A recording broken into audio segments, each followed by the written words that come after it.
We're here again. Chat first. Let me know if I'm live. Is my mic on?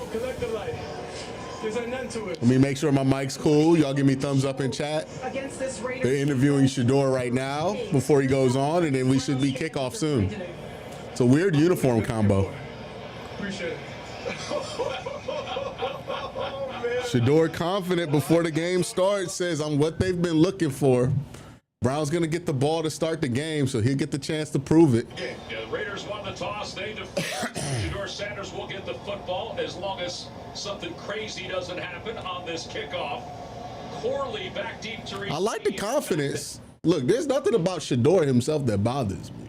I love the confidence of going in there, having an interview. They ask you what you look to show. He said he looks to show us that he's the answer. It's going to take more than one game to prove that over time, but you know what? I can't blame somebody for having the confidence to come in here and try to do what many have failed to do with a lot of confidence, you know? I'm not going to be mad at it. 32. All right, let's see what we got. Shador Sanders. And there are a lot of Browns fans who are here today, and he was signing some autographs. His dad, of course, was here. I mean, his dad is prime, right? He's not going to be. Are we expecting him? He's not going to be quiet. I am. That's something he does very. It's an interesting uniform combo from the Browns. They almost look like West Virginia more than they, not West Virginia, Virginia Tech more than they look like the Browns today. Very much with Dylan Gabriel under center. First down. Quincy Judkins, they're going to hand this off first thing, and they lose a couple yards, but Judkins sneaks his way back to the original line of scrimmage. Going to try to solve this problem of first down yard. This is what happened in his debut. There was some good, but there was also some not so good. And honestly, Tom, watching the tape, I thought it looked a lot. If you're Shador, just let this game come to you in your own pace. Don't try to force things. There will be some opportunities to make plays. There's been opportunities for every quarterback to make plays. If you execute on those opportunities and just do the small stuff in between those big plays, then you're going to have a good day. You know, you're going to have the day that you want. Just got to be patient. On second down and 10, they go to Fannin. Screen to Fannin. Fannin makes a cut and get about to the, it's going to be about 3rd and 8. Thomas Booker was the first one there to make the tackle. That's one of the things you're going to expect. All right, so first 3rd down of the game for Shador. First 3rd down of the game, period. Colorado, Kevin Stefanski told us about that. But this is be interesting to see how they come out and attack here. The Ravens brought all kinds of pressure last Sunday. They brought the kitchen sink at this young man. Talking with the D coordinator for the Raiders, Patrick Graham, he said it's a copycat league. Let's see what pressure the Raiders dial up. They got 5 up right now. Just got to get this ball off. Got rid of it quickly. It's going to be short. We're at the 40, so we're definitely going to punt. Looks like chin's down, so that's a big deal for them. I like that he didn't roll out, stayed calm in there, right? Didn't convert. It's unfortunate. But, you know, stayed calm, didn't roll out, didn't make that worse. At least the Browns get the field position advantage, right? Right? It's a small game, right? We talk about this when Dylan's in there, when Joe Flacco's in there. There are multiple games you're playing. Obviously, every drive you want to score a touchdown, but also you want to take care of the ball and also win field position. That right there, you know, not taking a sack there, not doing what he did last week where he just immediately bailed. A lot better. Still not great. Still not what you wanted. It looked like maybe they had an answer there in the corner route from the replay, but I'm not really, I can't see the boundary side corner to be able to say that definitively. You know, I got to see how the boundary side corner was playing that and when they were playing that. But right now the Browns have an opportunity to get a good punt off. And they saved themselves about 6 yards of field position. Not the greatest punt in the world. Geno Smith's going to come out here. Offensively, he's not been playing good football recently. Not bad on Monday night. Got about 450 people in chat. Make sure y'all hit that like button. Out into the flat. Now, this is the guy who's going up against Myles Garrett. 10 sacks in his last 3 games. 4 last week. He has been a Browns. And every team has a different game plan to try to stop or at least we'll See what the Raiders' plan is. I bet the Raiders' plan to get away from Myles Garrett is to not throw this football a ton. Tucker was open. Had him in the flat, wide open. And why did he call that the flat? That is not the flat. Absolutely has to be a completion. Number one, right in the middle of your screen. Yeah, they good. Yeah, 7 gets beat here. Campbell gets beat. Yeah, he's beat. He just doesn't get an accurate ball there. I'll be the first one to tell you that. He's typically been very accurate. Make sure I hit that like button, y'all. Back-to-back Pro Bowler with the Seahawks, but when he gets a clean pocket, all right, 2nd and 10. It has to be a completion. The other part of it too, he's going to see a lot of man-to-man defense, and he's better against man-to-man defense. Boy, they're throwing a lot. No, they're going to run. On 2nd down, and Genty gets up to the 20-yard line. It's going to be a fun battle. See Genty versus Mason Graham and Carson Schlesinger in this game. Would certainly help the Raiders if they could get Mason Genty going. They took. So I hate being directly in between Pittsburgh and Cleveland. Oh, you in that Youngstown area? You know, they used to do back in the day, they would give you 2 different channels and let you get both games. I don't know if they still do that because now it's not like antenna. Like your antenna could pick up both channels. That's how it worked when I was in college. It was like I had to use the antenna, or I think the cable they gave us both local channels. And look at the Miles plan, Tom. Watch Michael Mayer. Okay, he is right there to help Forsyth. And they have Parham sliding that way. That's as close to a triple team as you'll see in the NFL. Myles Garrett is used to it, but because he tried to run away from the triple team. So they got Aiden Huntington out there playing the power end here. The first down with his legs. As a former offensive lineman, was there anybody that you would triple team from time to time? Absolutely. Michael Strahan comes to mind. Good bull rush, but it's a screen. And a great play by Mason Graham to come back and get that tackle there. Might be a hold. It trailed Genty. Yeah, it looks like a hold. Holding by the offense number 67. It's a 10-yard penalty. And that is a positive grade for Shelby Harris, who forced a hold there in the middle of the play. If they show the replay, I believe it was Shelby Harris who got helped by the center there, number 67. A little bit more. It's his 2nd start, and he really struggled on Monday night, to be kind. So that's going to put the Raiders behind the sticks. We talked about it. Nothing is an offensive killer more than getting behind them damn sticks. Nothing sucks more than that. His brains. Geno Smith told us he makes all the right calls, all the right checks, and right now they want no Miles on the field. Aiden Huntington still playing that backup edge. It's been interesting. They've been putting him there the last few weeks. Good tackle by Tyson Campbell, and it's going to be 2nd and 15.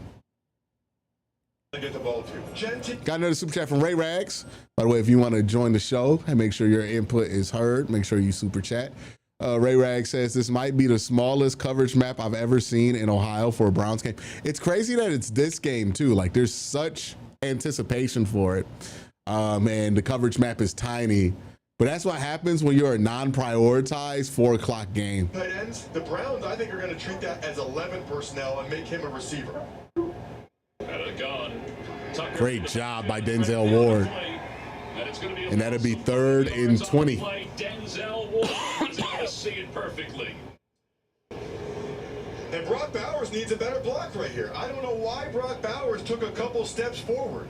He is supposed to block Denzel Ward.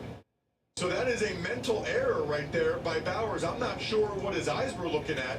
All right, just get off the field here. Trey Tucker a chance brings up 3rd and forever, which means they better have a plan for Garrett. They do again. The tight end is over there again. They're just going to hand it off to They're just going to Genty. run. And Genty is just single-handedly handled by Mason Graham on that play. 94. Got his arm, got his leg, folded him up like a chair, and brought him back to the line of scrimmage. Look at this. If they showed a replay on that, Mason Graham just folds up like he just schoolboys Ashton Genty right there to get the stop. Great play. Nice opening drive by the Browns defensive line here as they pushed the guy into the punter, so it's not going to be punted.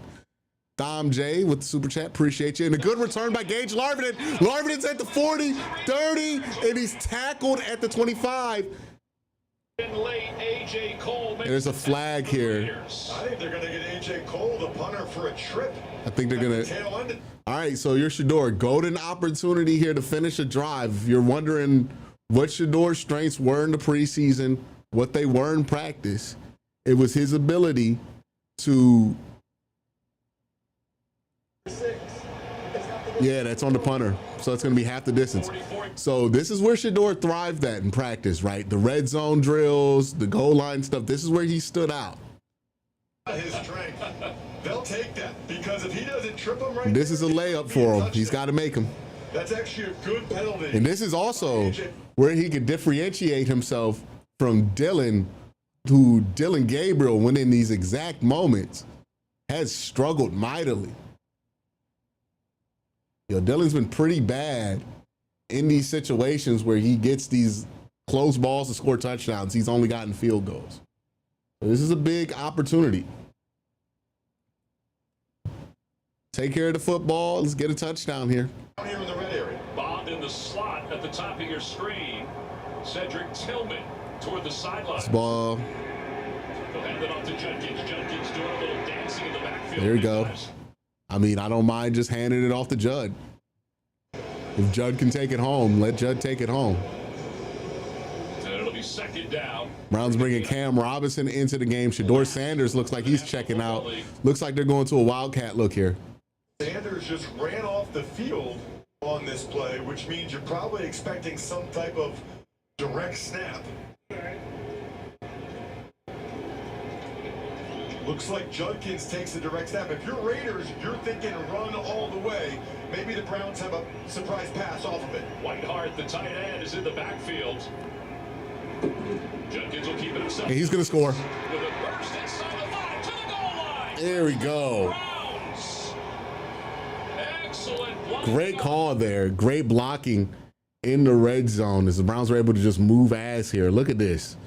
Look at the pull here. So Joe Batonio on the pull just clears all this space. Good blocking by 86 as well as they clear way in the end zone. Yeah, Joe Batonio whipping ass. And a great finish to that run by Quincy Judkins. Browns on the board first. Touchdown as they finish that opportunity.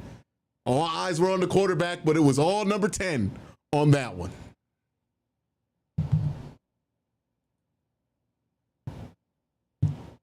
For the point after. He makes the extra point, 7-0. It's 7-0 Browns. It's only the second touchdown allowed by the Raiders since week 4 in the first quarter, and Sanders certainly pleased.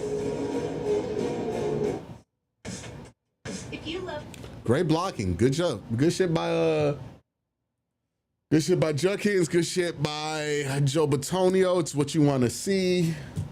It's how you want them to block. They actually got motion, like that was able to move the line. Like that was really nice. Nice start here.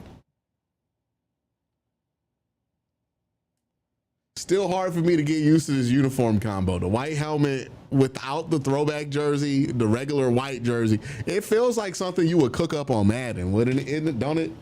Such a weird uniform combination.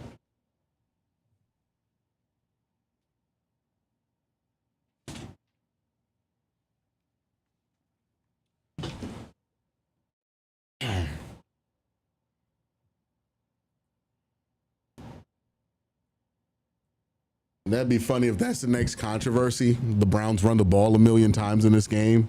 Were they trying to keep the ball away from somebody? It's like, no, they're just giving the ball to their best player.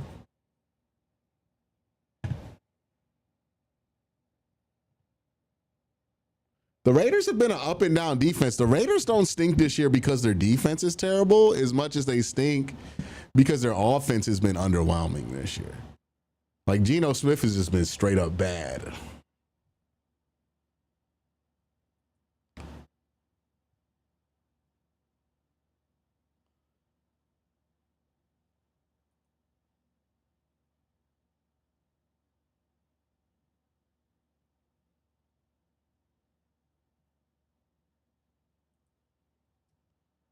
Nice to get Judkins going early, though. Always nice to get Judkins going early.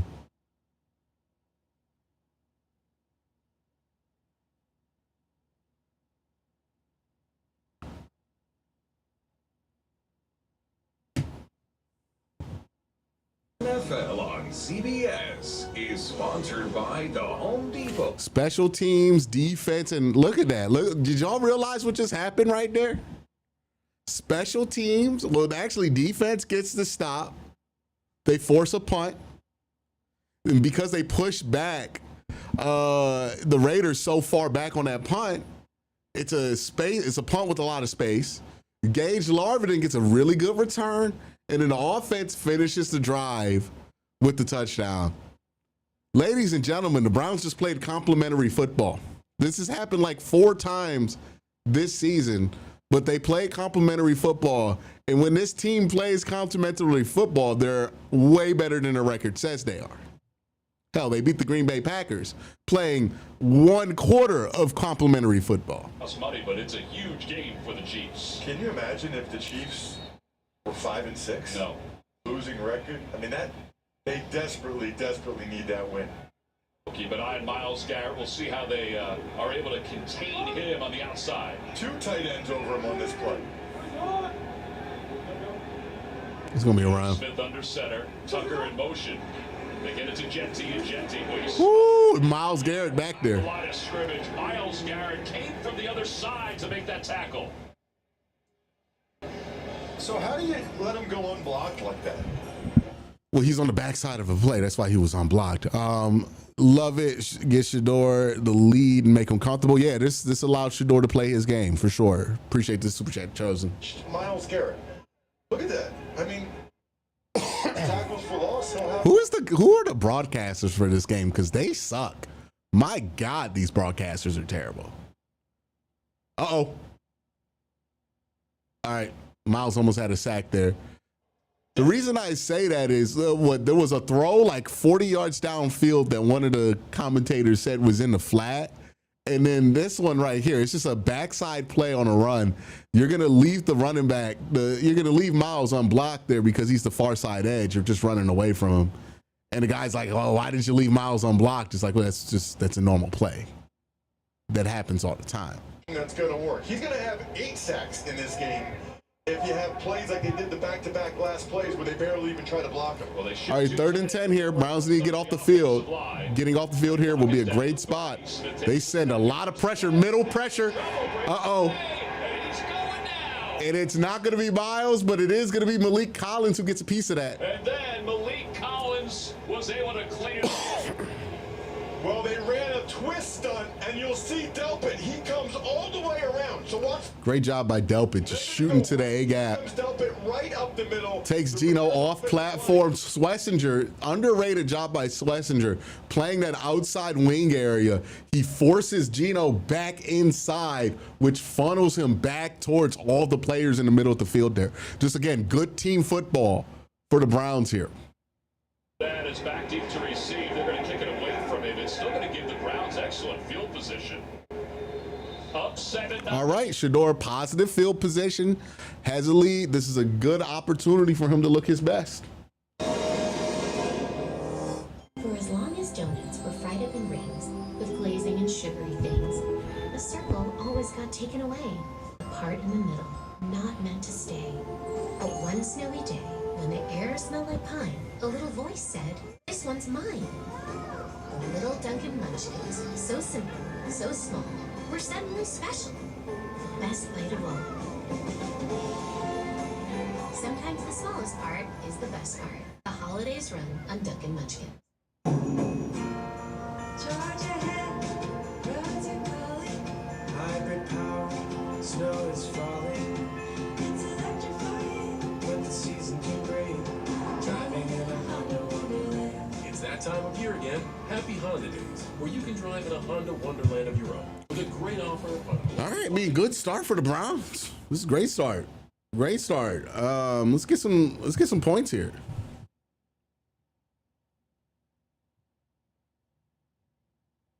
Yeah, I know there's a ton of Browns fans in Vegas for that game.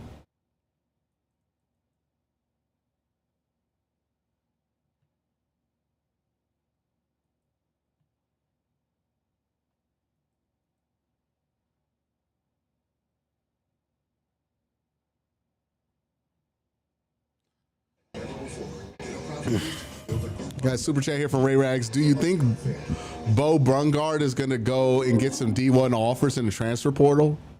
So Bo Brungard, quarterback for YSU. I don't know if he gets transfer portal offers at quarterback for any major school, but I do think somebody's going to throw him an offer at wide receiver.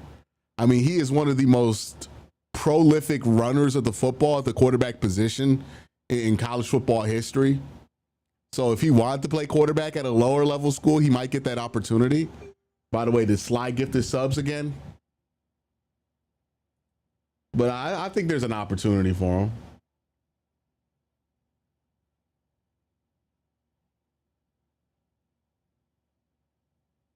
CBS Thanksgiving Week starts tomorrow. Welcome back to Allegiant Stadium in Las Vegas, a spectacular stadium where Shedeur Sanders and the Browns lead it 7-0 as he begins this possession again. They've got Dylan Sampson in the backfield. Kevin Stefanski told us yesterday that he is going to try to get him more touches. They give him the pitch. Look out. Oh, and Max Crosby just face mask? him down. He is so athletic. All right, so we get behind the sticks here. Rookie season been like? Well, the Browns have implemented what they call the Hungry Dogs, which gives some of the rookies some extra reps after practice.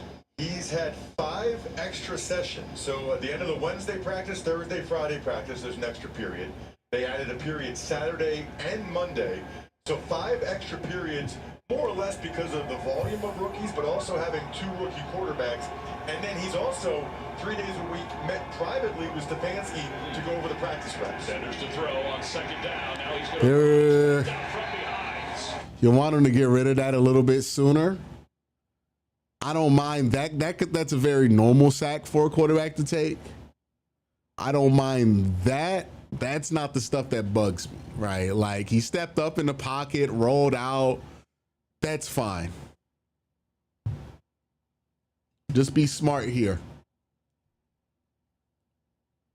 Was that the speed of the game is so different, and that's part of what he has to be adjusted to.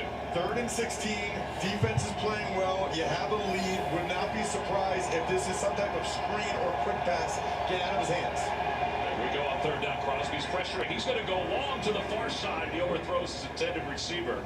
It was Jerry Jeudy. Now the Hungry Dogs doesn't get him a chance to work with Jeudy that often. So this was the first week where he really got time. But it was Kevin Stefanski's brainchild, the Hungry Dogs, that marketer that he is.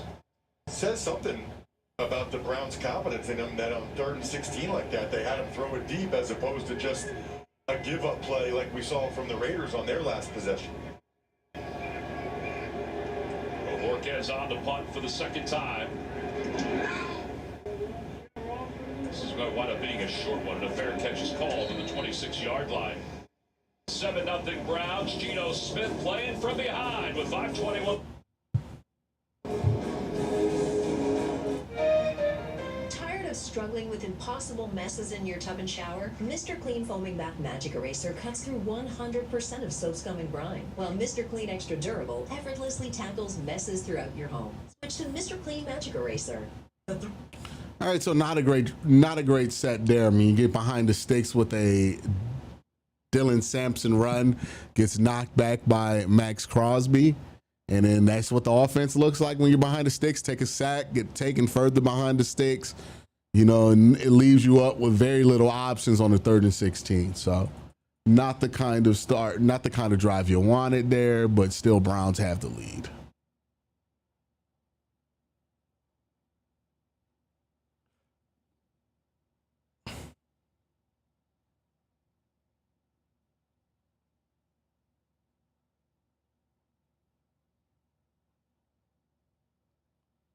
Let me go ahead here. By the way, we got 1K people in chat. Make sure y'all hit that like button.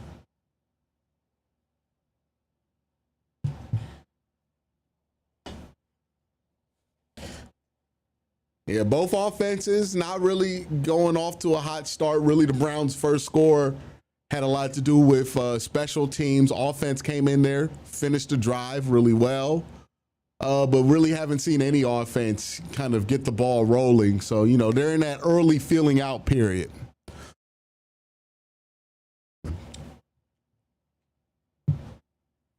So far. At this point in the game, I think it's time to call in the big dogs. Ready for action, Mr. Paw Patrol commercial. Okay.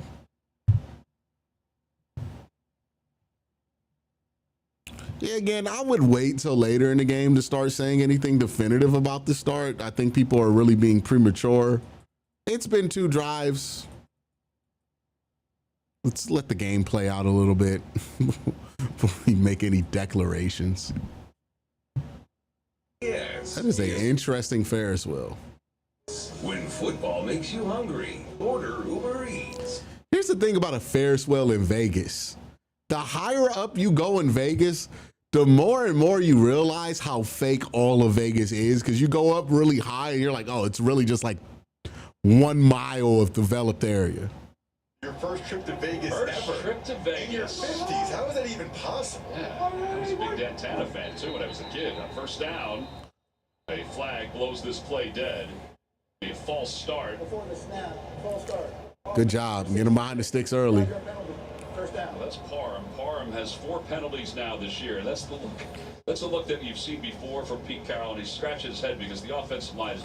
Browns just got guys they can throw in the interior at you all day. Watching the tape All of day. both these teams for this game, Tom, I don't think any of the Raiders' offensive linemen would start for the Browns. And the Browns' offensive line hasn't been great this year, but they're still better at all 5 spots than are the Raiders. 7-0 here. Browns up. 15. Tucker comes in motion. They're going to throw to Trey Tucker. He's going to hold it. That's a broken play. And they might give the sack to Shelby. I wonder if they're going to call that a sack or a TFL. Harris will be credited with the sack. Browns' defensive line is just dominating this game right now. That's what's really going on the defensive side of the ball. They got nothing. The Browns' defensive line is outthinking them. Look at that. They just outthought them. They saw the screen coming. They put up the wall. They outthought them there. Forever for the Raiders. Got to try to get at least half of it back here. Second down and 19. 2 sacks already for the Browns, and Myles Garrett, although he's wreaked havoc. I mean, you can run here, but now you're giving the defensive line a jump, and they're going to gap fill with the best of them. He may have gotten that. We got to talk about it, man. So many quarterbacks snap that ball at the 1 mark on the play clock. I think that's such a disadvantage to put yourself in, because you're taking away that mystery of when the ball is going to be snapped, and you're letting the defense time up your snap basically when you're that deep in the clock. And if you're already struggling on the offensive line to win this battle, and the Browns defensive line is just dominating you, giving them that advantage, I mean, you really can't afford to do it. You got to get that ball snapped within 5 seconds or before 5 seconds. But you keep just giving them the advantage here. Mason Graham flushes him. Browns got to get a tackle. It's going to be difficult, but a good tackle by 26 puts a shoulder in him and stops that reception from getting a first down. They had what they wanted there. Browns get really good pressure from Mason Graham on the inside. He rushes out, flushes him forward. Nobody there to clean up. 18 yards to go, and you throw the ball underneath. It's highly unlikely to get a first down. Another 3 and out for the Raiders. There's Pete Carroll, who's still. So 3 and out, 3 and out, 3 and out, 3 and out, 3 and out. And he said he will if he thinks that they can contribute to the win total. This looks like a pretty poor punt. Every single week. Browns going to get the ball about 25. Let's see if the Browns offense can get some momentum going. I'll be right back. I'm going to give me some bottled water or some water.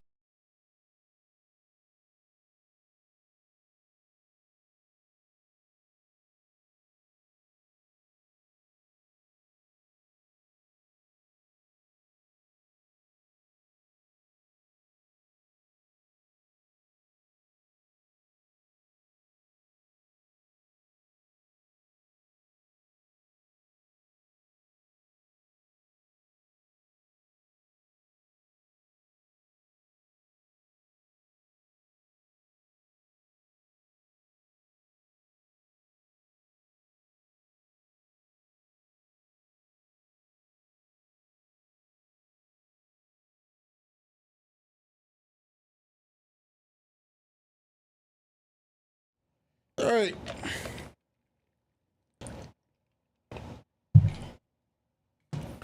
So far, so good. Look, we know both offenses are likely to struggle. I don't think this is a game where you're going to have to put up that many points to win. So it's really going to come down to when you get your opportunities, do you take advantage of them? That's going to be the big thing for Shedeur. Look, this Browns offense is not good. There's not going to be a ton of opportunities for huge plays here. But with Shedeur, it's about what you do in between those opportunities and what you do with those opportunities, right?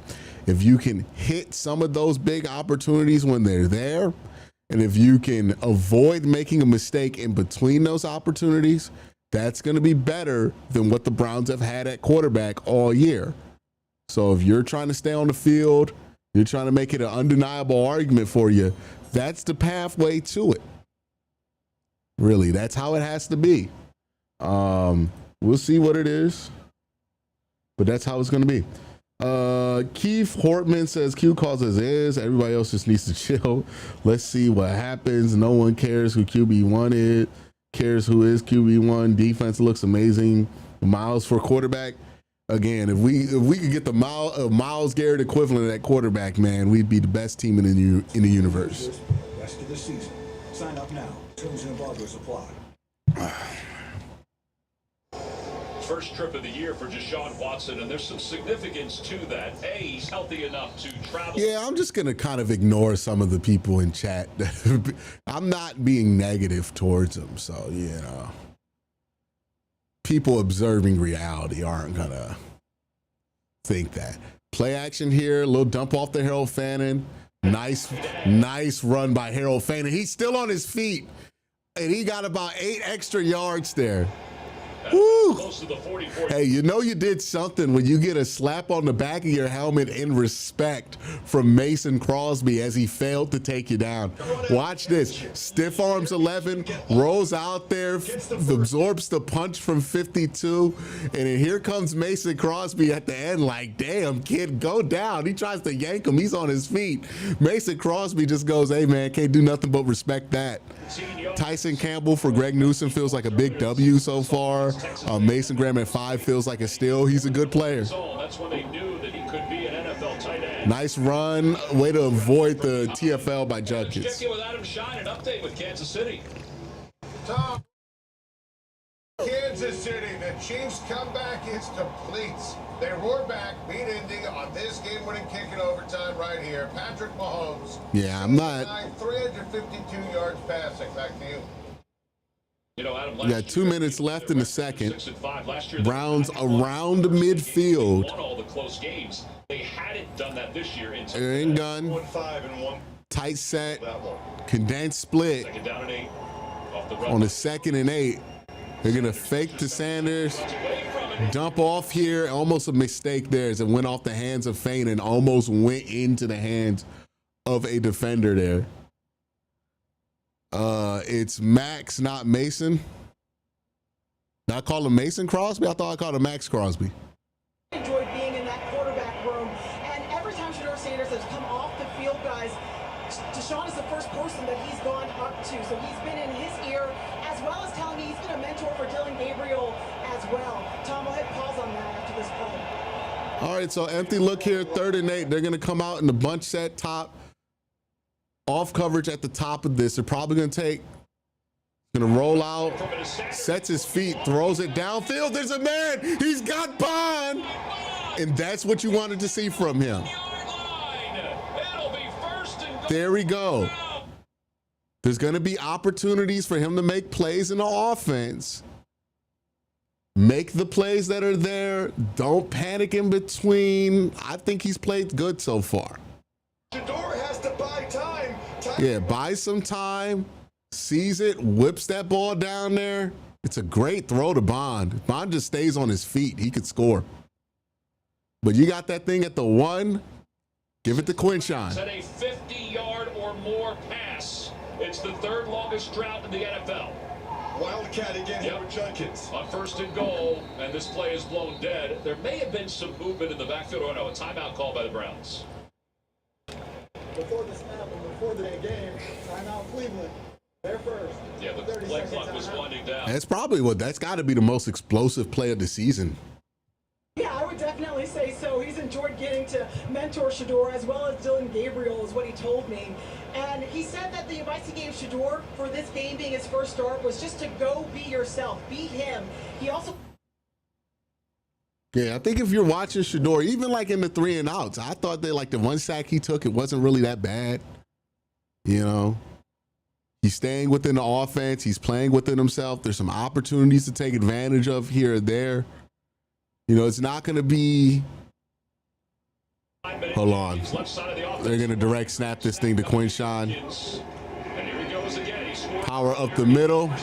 And Quincy Judkins 2 for 2 in the Wildcat snaps. So Browns go up 14-0. There it is. And this time the key block was Blake Whitehart. Watch Whitehart, 86. Q, do you think that's the Browns are going to use the insurance money to pay him or cut to pay? Hold on, wait. I would hope that they would do that, but I'm going to be honest. They're going to use that insurance money to restructure Deshaun, kick his money down the road, and then cut him next season. Like, that's what they're probably going to do. And I think that's why you've seen Deshaun really be selling the idea that he could be a mentor to prove that he has some value to the team going forward, because he's not going to play.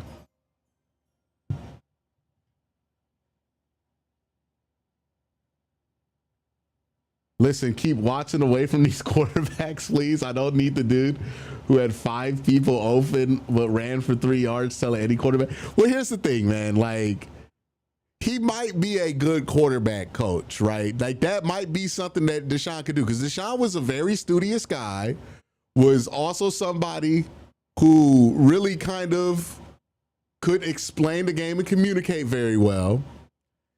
I think the issue for Deshaun has been physically he hasn't been able to execute. But mentally he might be helpful, you know? Like, he wasn't a dumb quarterback. He just, for whatever reason, towards the end of his career, just could not see clearly enough to process in real time. But I mean, bad quarterbacks are good coaches all the time, man. Cliff Kingsbury was a bad quarterback. People think he's a good coach. Sean McVay was a bad quarterback. He's a good coach, right? I think Kevin O'Connell was a bad quarterback. He became a coach, right? Like, it's not crazy to see somebody who struggles in NFL play become a good coach. You know what I mean? Hell, Teddy Bridgewater seems like he's an excellent coach in the high school level, and you know he was a pretty mid-tier quarterback. So I wouldn't say that his play means that he has no value mentally to the team. But I get the feeling. I get the feeling that you have there. Tackle. You gotta get Genty the first time. You can't let him gain momentum. He is a dangerous man. Now, 14 points up against the Raiders. Look, the Raiders have not scored a ton of points recently. Ashton Genty. Mighty says, go Shador, go Browns. So far, so good. The fact that on that play, they got him the ball in space. They tried to do that on Monday night at times as well. He is very tough for any one guy to try to bring down. Raiders don't have to run a play here. Could be a hard count. Yeah, clock winding down here in the first quarter. Smith takes the snap, and that'll be the end of the first quarter. So they'll have to just switch sides and not go too far. Browns up 14-0. We'll be back with the second quarter from Las Vegas. That's a big thing teams like to do against the Browns is run that motion one way and then catch off of it differently. Our Wildcat inside the 5 is our tush push is working so far.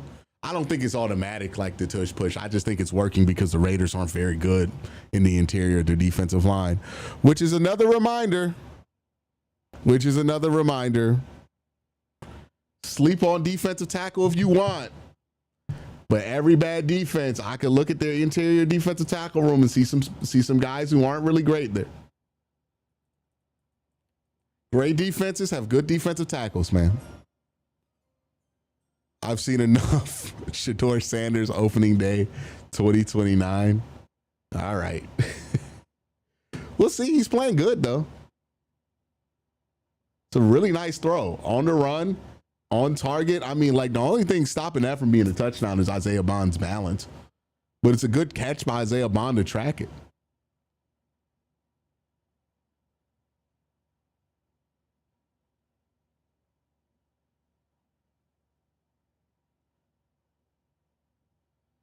Hey, look, if Shador looks amazing when he goes up there and plays, that's good for the Browns. So, either outcome here.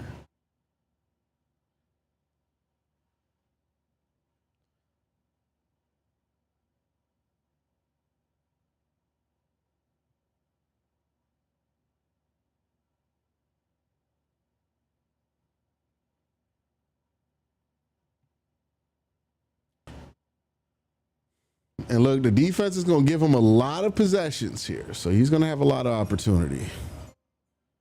At the game behind the Browns bench, Deshaun is helping 12 on the iPad after all the drives. Also had to check in.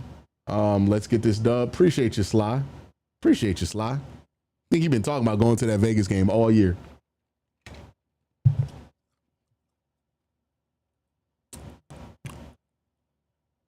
Really nice. Really nice start to the game, right? 2 touchdowns, some explosion on offense. This feels much better. This was really the best game to start him. I've been saying so much that this Raiders game felt like the perfect opportunity to play Shador.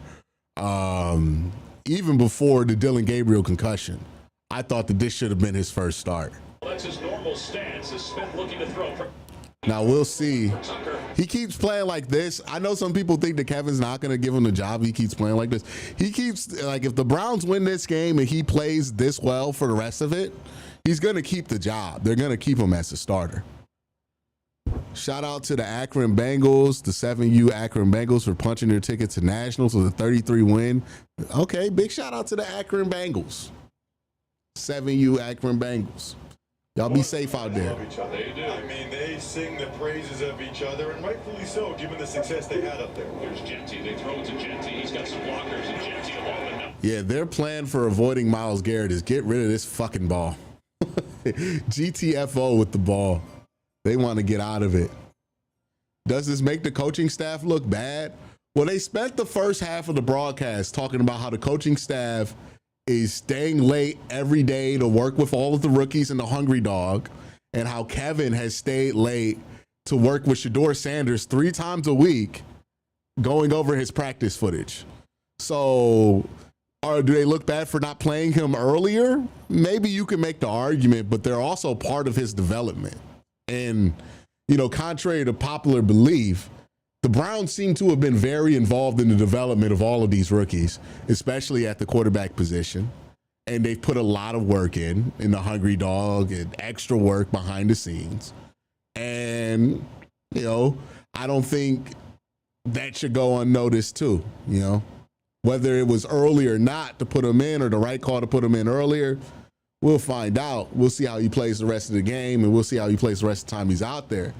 But still got to put the work in to get to that place, you know. Second down and 12. Well, you and Tiffany can do enough yoga for the 3 of us. All right, looks like the Raiders offense is waking up a little bit as we're going to get this game started. Game don't start till both teams score. To evolve, but they don't want to do it at the detriment of losing games. But these guys, with the trade of Jacoby Myers, they're going to step up. Boy, Chad is in shambles right now, boy. Y'all are arguing about religion right now? What is going on? It is a football game. Why are y'all arguing about religion? Stop this. Stop this, Chad. Stop arguing about religion. Y'all are being so strange. Everybody's being strange right now. Just enjoy the football game. We're up by 14. Shador's playing well. What is anybody upset about? And look, the Browns defense gets another tackle, TFL, Mason Graham hooping. Why are we arguing about God right now? Like, y'all are crazy people. Y'all are some crazy people, man. look at the chat and y'all having an existential argument about God. Brother, we up 14. What's going on? What's going on? Please do that shit somewhere else. Oh my goodness. If somebody said God, glory, just Shador scored a touchdown, why you gotta argue that right now? They just happy and they like God and they associate the two things. All right, man, just let them be Christian. Like, let them live, bro. Like, stop. We ain't gotta argue. Oh, man. By the way, if somebody start putting sermons in the chat, we gonna have to block both sides of this conversation. No scriptures. If you talk about anything under the ball, dog, we out. We out. Like, talk about football, please. Talk about football. He's gonna attack the center right here. On third down to 13, he plows right in. And damn, they held the shit out of Miles. Receiver, Lockett. It'll be fourth down. So what happens there is the Browns put him as being a guy that would really struggle. Someone said, does Andrew Berry look bad if Shador plays good? No, dude. If Shador ends up being the answer and you drafted him in the 5th round, Andrew Berry looks fucking amazing. What are you talking about? Like, you got everybody in the draft plus a quarterback? Yeah, you're gonna look like the best GM in football. You might win Executive of the Year. It's too late to really have that be the case with Shador, but I mean, you could make a push. Long ass field goal. And that's not gonna go. This is going really bad for the Raiders. And look, this is a good big game for Shador, right? Raiders are one of those teams that played with them in the draft process. Really were out there putting all the public fillers like they wanted them. So I bet this is a big game for him. Ray Rag says, I don't know what to do as a mod here. They started this as soon as the stream started. Yeah, we'll monitor it. But if anything gets too heated and too far away from football, just block both sides of the argument at that point, right? Like, just time them out for 30 minutes or something like that. But make sure you hit both sides so it don't look like we choosing. You know what I mean? That's what the mod should do. If it gets too heated, people just arguing about stuff that ain't got nothing to do with the Browns, we got to move on. We got to clear chat so football can be the focus of the chat here. Glow says, if we win by 17 or more, I'm buying a 94 jersey. I gotta see what your history is with jerseys before you do that, Glow, because you might be one of them people that curse people with jerseys. You know what I mean? Like, I've done it before. Only jerseys I've owned were Kellen Winslow and Brady Quinn. So I don't get to buy jerseys anymore. So you got to tell me your track record. What jerseys have you bought? Put that in chat. Let us know so we can vote on it to see if you are allowed to get a Browns jersey, because you might be a curse. You know what I mean?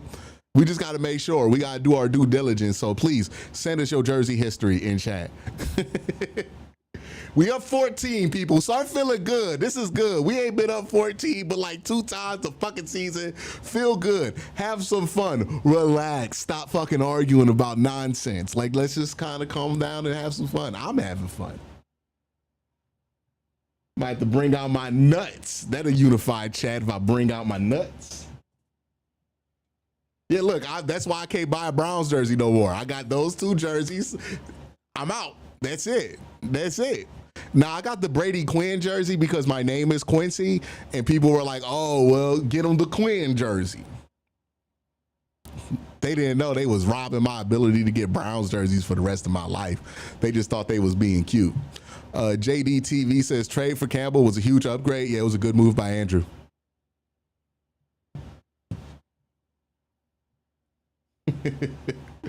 Yeah, you guys argue about religion again. I'm bringing my nuts out. All right, we're going to end this one. Okay. On top, Sanders so far 4 of 6, 77 yards. Judkins and Sampson both in the game for the Browns. Sanders in. Oh, Shador. All right, well, he giveth and he taketh. He giveth and he taketh. It's a rookie performance. It's a first start. Let's have some grace here. He did just throw one of the best balls we've seen all season. Might be the worst interception we've seen all season. But hey, man. Yeah, he just didn't see the linebacker. Stared down Jerry. Can't do that. Can't do that. Still mad Kellen was hurt in that game, was in the game when he got hurt. Which game? You talking about the Cardinals game at 07? Rod knows, $2 super chat. Appreciate you. Yeah, 14-0. The Raiders last got to this end. Field goal attempt. Genty's wrapped up from behind by Mike Hall. Q, you should do a live broadcast. Is this not a live broadcast? Like, what do you mean a live broadcast? Oh, stop it. Stop it. Y'all just, chat is so unhinged, bro. It's so unhinged. All right. Y'all be going play by play. It is hilarious. Y'all be making life decisions every drive. It's going the other way. Oh, that's a caution play. Mike Hall with the TFL. The third sack already for the Browns. So that is a busted play. Yeah.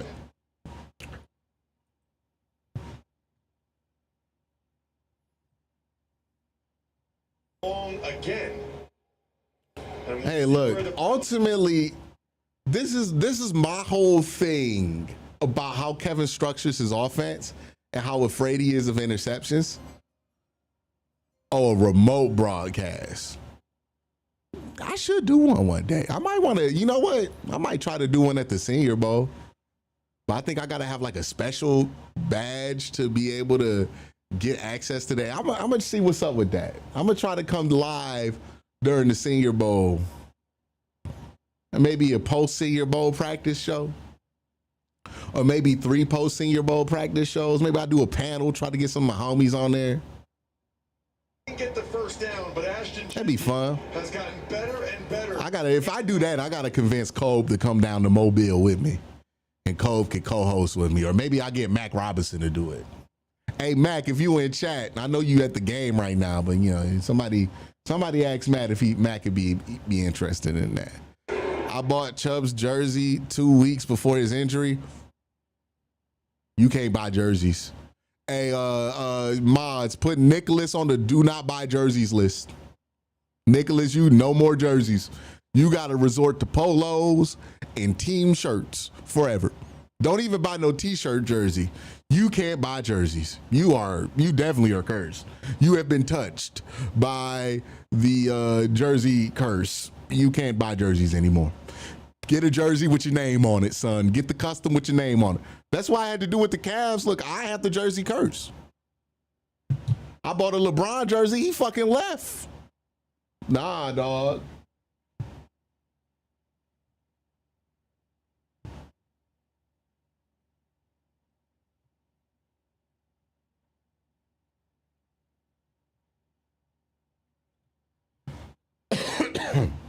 Yeah, he can't buy jerseys no more, though. No. I think if we're serious about being a better football team, we got to institute that policy at the team store. You go and buy a jersey, we need to see what your history is like. Like, hold on, man. Like, what's up with that? Kaiser, 7, Mayfield, 6, Ward, 21, mixed bag, Q.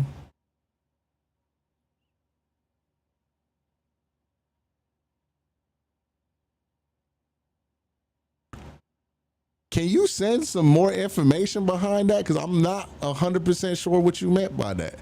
I'm pretty sure you're making a point about just mixed samples when it comes to somebody's first start. Oh, you're telling me what jerseys you've bought. Oh, yeah, you're inconclusive. You can get if you want, here's what I'll say. Okay, now that you don't got to send the extra information. I would say this. If that's your jersey history, you can get a all-pro player for the Browns jersey and be fine, right? If you get a safe bet, you're good, but don't gamble. Don't get somebody you think's going to be good, right? You got to get the Miles jersey. Senior Phillips says bought a Swiss jersey right before. Hold on.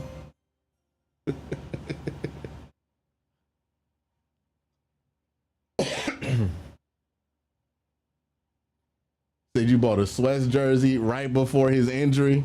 There is no. Yeah, I mean, look, Swiss is still really good, so you might be good.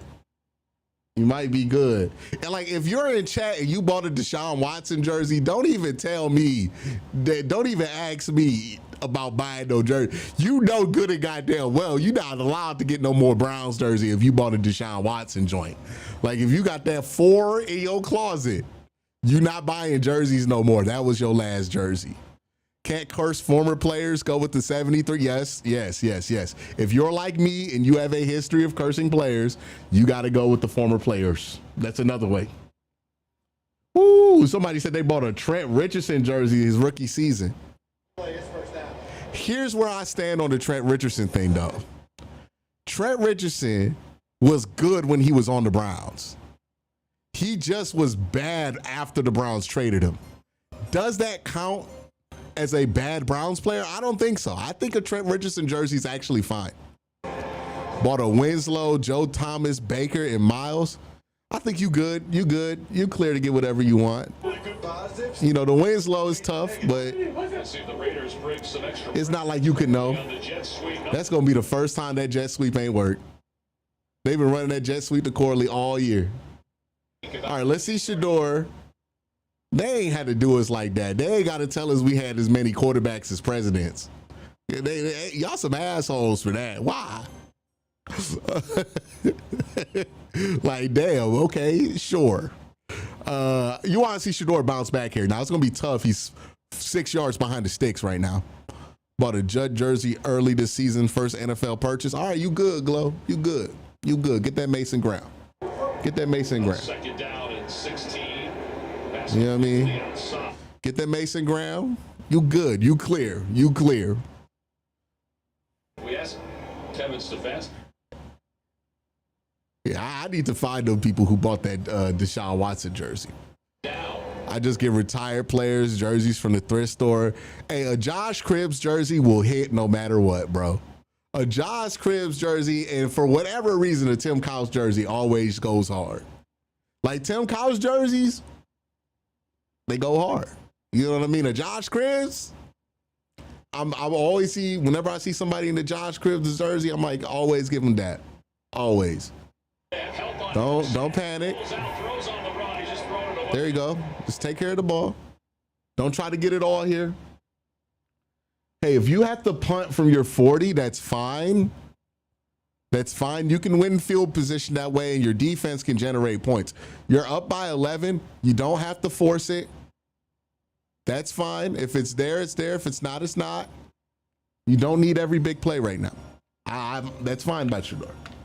He's going to have to bounce back for that interception, though. Getting your own name is totally unacceptable, Q. No. People in my family got me to Brady Quinn because they was like, oh, let's get Quincy a jersey with Quinn on it. You know, they thought that would be cool. He liked the Browns. Brady Quinn on the Browns. You know what I mean? Like, I didn't choose the jersey. I chose the Kellen Winslow. I was big into Kellen Winslow. You got to remember, you know, I was a light-skinned kid with the taper at the time. And Kellen Winslow, I looked at hell like, yo, that could be me. Not knowing I did not want to be Kellen Winslow. But like, you know, I'm like, yeah, I kind of, in my mind, I'm like, I'm going to look like Kellen Winslow, you know, when I grow up. So it's like, oh yeah, I wanted Kellen Winslow. That was my guy. He was good when he played. And then obviously he got into some unspeakable acts after he retired, but we got to stop saying his name before this stream get clapped.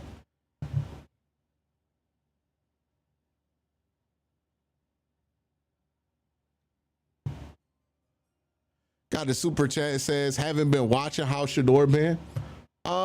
He's been okay, I would say.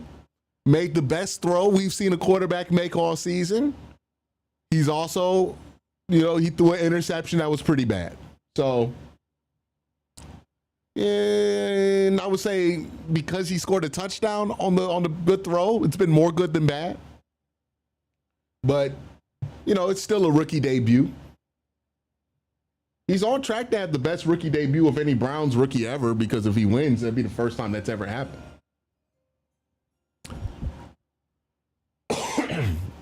Alex Church says, now I feel bad. Why you feel bad?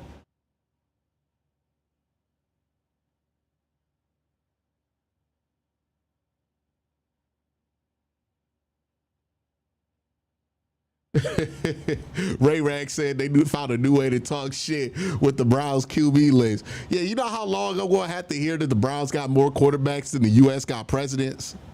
You know how long I'm going to have to hear that shit? For the love of God, somebody stabilize the position.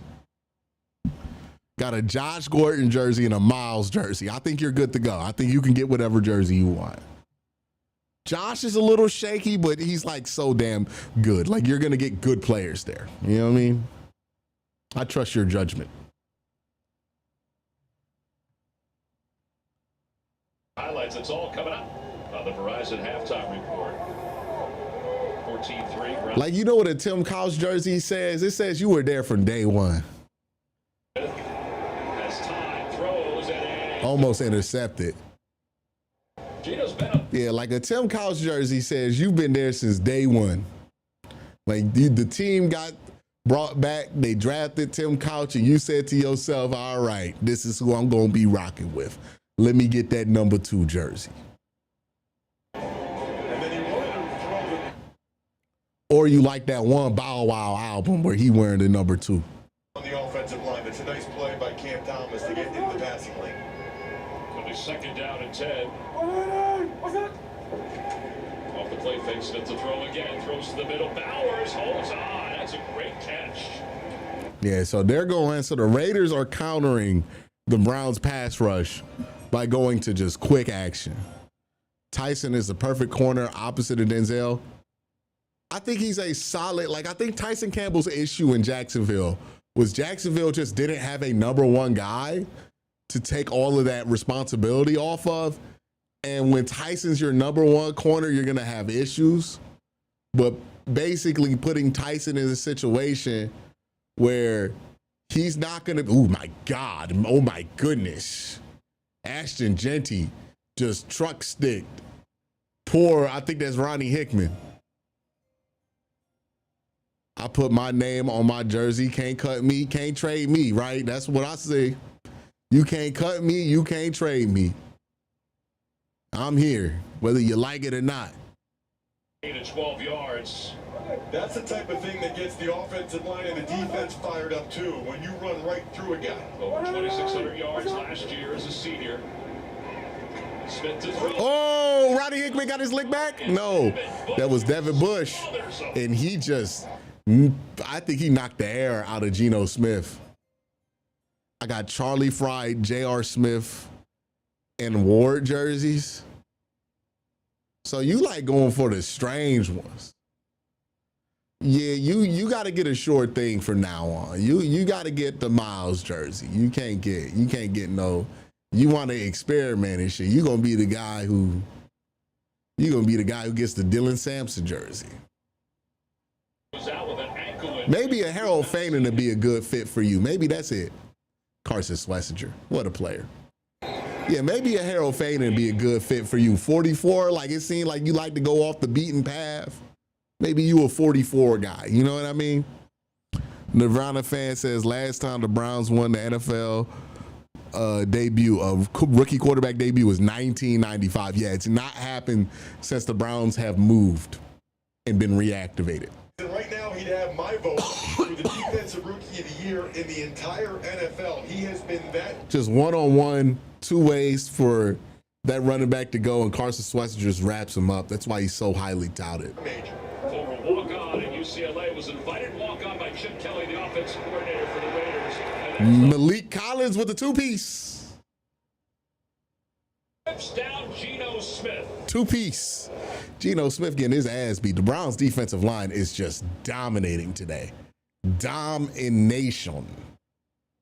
Look at that. Woo. The football. I don't like the late leakage from the interior trio, and credit Collins and the D tackles for keep working.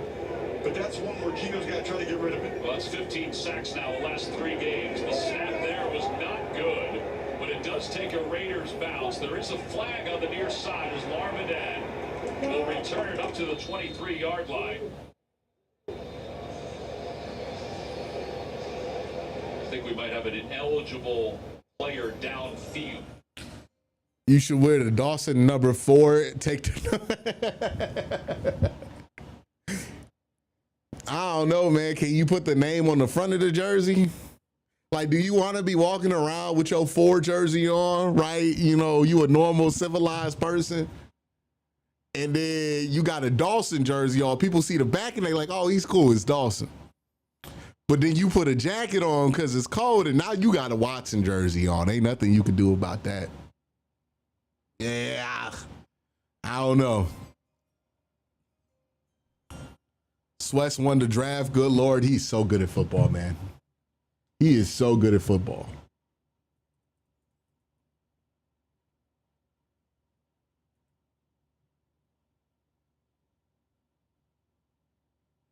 And that's the thing, right? Teams are going to be super cautious about Myles Garrett.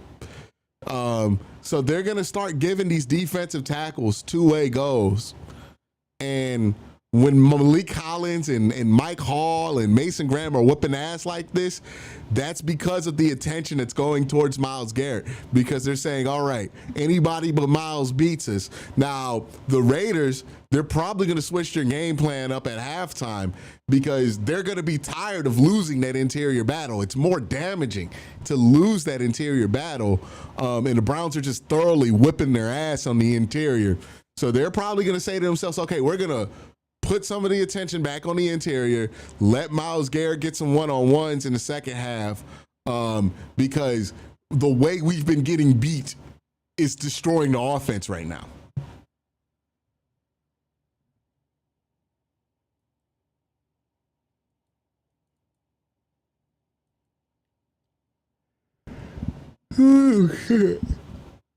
Browns had 5 sacks today. I mean, look, you're trying to avoid Myles Garrett, but you're making everybody else on the defensive line Myles Garrett right now.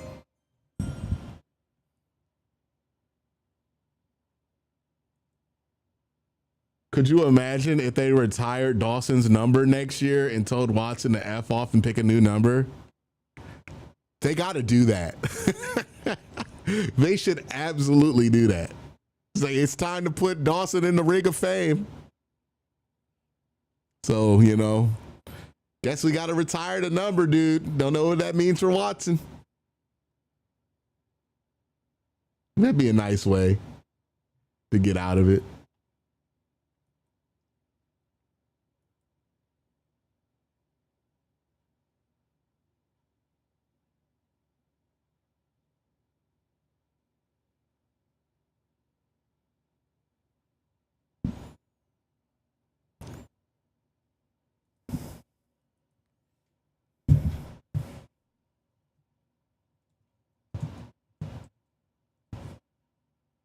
Four to play here in the first half. 2 timeouts left for Shedeur. All right, 4-minute, middle 8 here. Remember, the Browns did not get the ball to start. Shedeur's going to create, and this is what you want to get to, right? Oh, my God, Jerry Jeudy. What the fuck was that? Jeremy Chin knocked it away, and Roberts fell on top of it. Avengers level work for his reputation.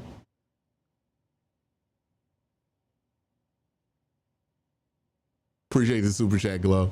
What the fuck is Jerry Jeudy doing right there, man? Did Jerry Jeudy lose his frontal lobe in the fucking off season, dude? What is going on with the guy? Oh my God. Well, that's unfortunate. That was a big play.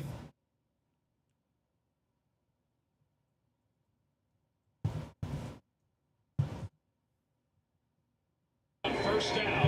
It keeps those feet moving up to the 27-yard line. For the Browns, it's only their third fumble of the year.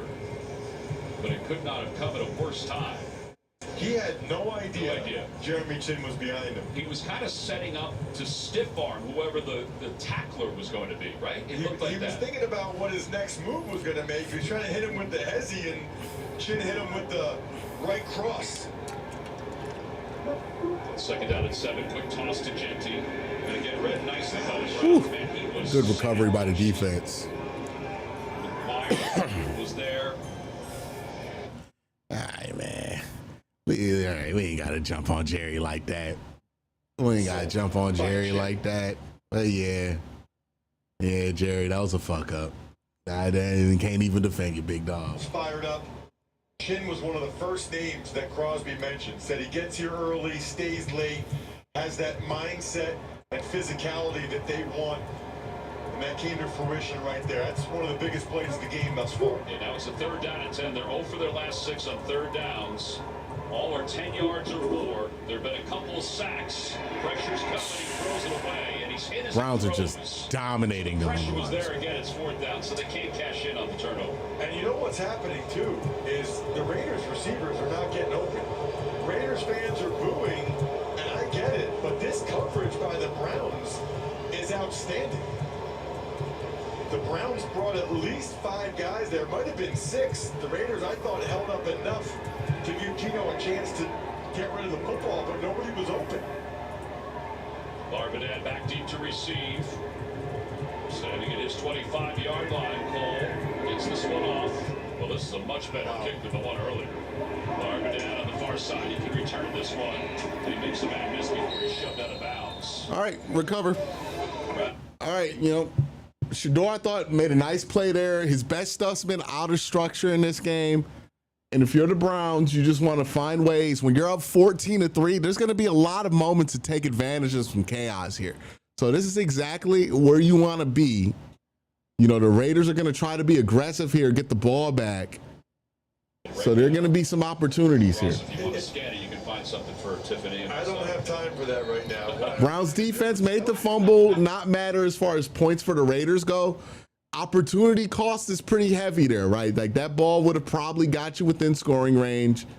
And that's the difficult pill to swallow on that. Mark Schlereth is out there popping bottles with that fumble. Yeah, man, that wasn't good for Jerry. This isn't good either as the Browns go behind the sticks. And again, man, behind the sticks is not where you want to be here. Watch Shador Sanders here. There's pressure. I thought he was going to throw it underneath. But he kept buying time, and then calmly... The best thing Shador has showcased in this game, right, that was a bit of a concern for you, was demonstrating poise when there's pressure. Last week, he didn't have much poise. He looked like he was rushing. It was concerning. This week, he seems like he's confident in where his answers are. He has that poise. He's taking that time in. He looks a lot better.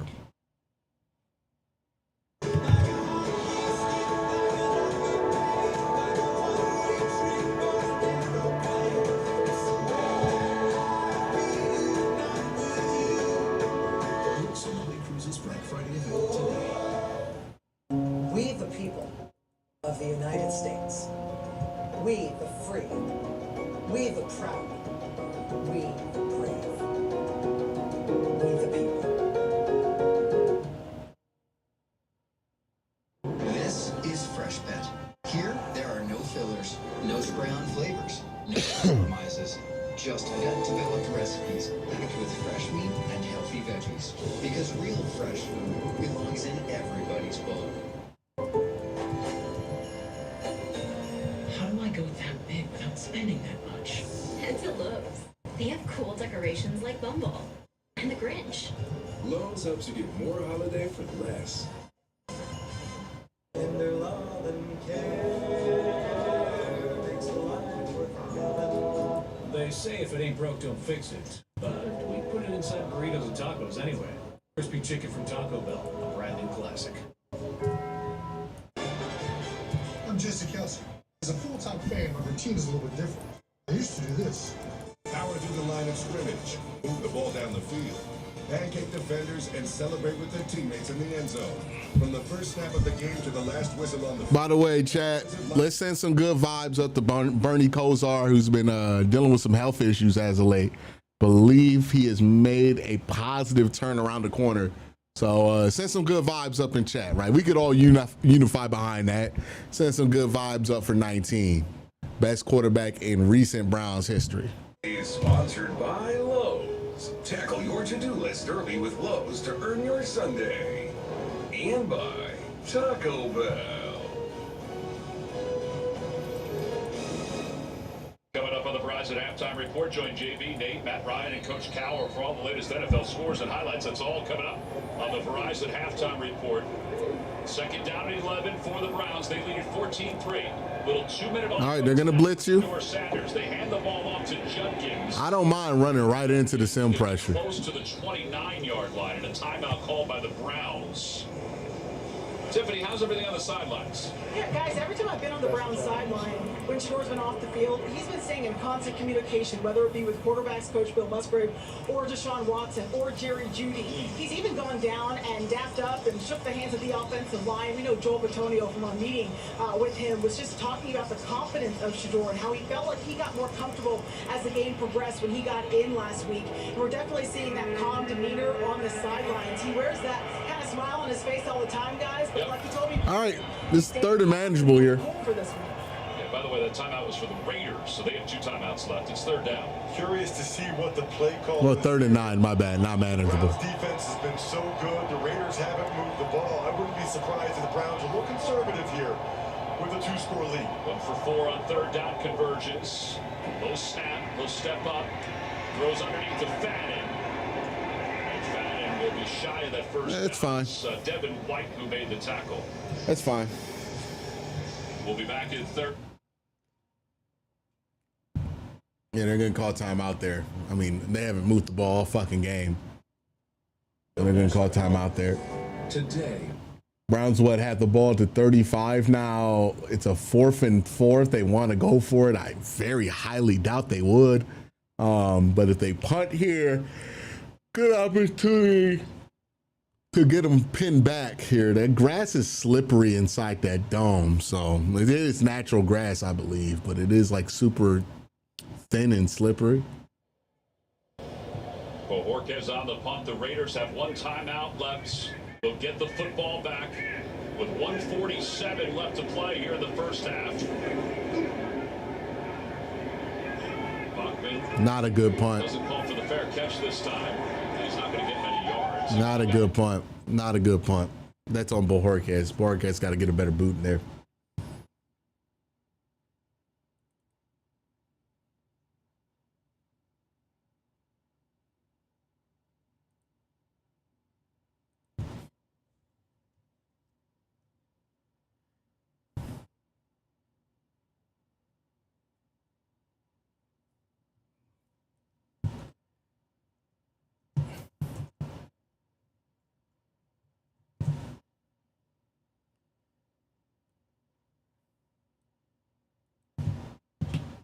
Why Ian Thomas is down there right now. All right. 1 minute 35 left. 1st and 10. Myles Garrett gets double teamed again. Oh, what a throw. Great catch by Tyler Lockett, just right over the outstretched hands of the defender. Miles Harden trying to play the boundary here, but it's just a better throw by Geno. Doubling it. That is incredible. Throw and catch right there from the longtime teammates. Gain of 14 yards. Here's Tucker on the. And they're going back shoulder here. They're seeing a lot of man coverage. They're going back shoulder. Territory. What is going on right now? First half where the Raiders couldn't get any good passes going. Wait, did he catch that? Another look at it. Raiders are snapping the ball quickly. Hey, flag. Throw the flag. As we hit toward the 1 minute mark here in the first half. Oh, Myles Garrett and Mike Hall got in there. But it was recovered by the Raiders. Myles Garrett got in. Are they going to give him a half for that? I think that's going to be a half. It looked like, let me look at it on my replay monitor. Myles gets through 2 guys. Oh, I think Miles is going to end up taking the whole damn thing. Yeah, Miles is going to end up taking it. He forced a fumble there. And it's going to be a false start as this drive just goes just into shit for the Raiders.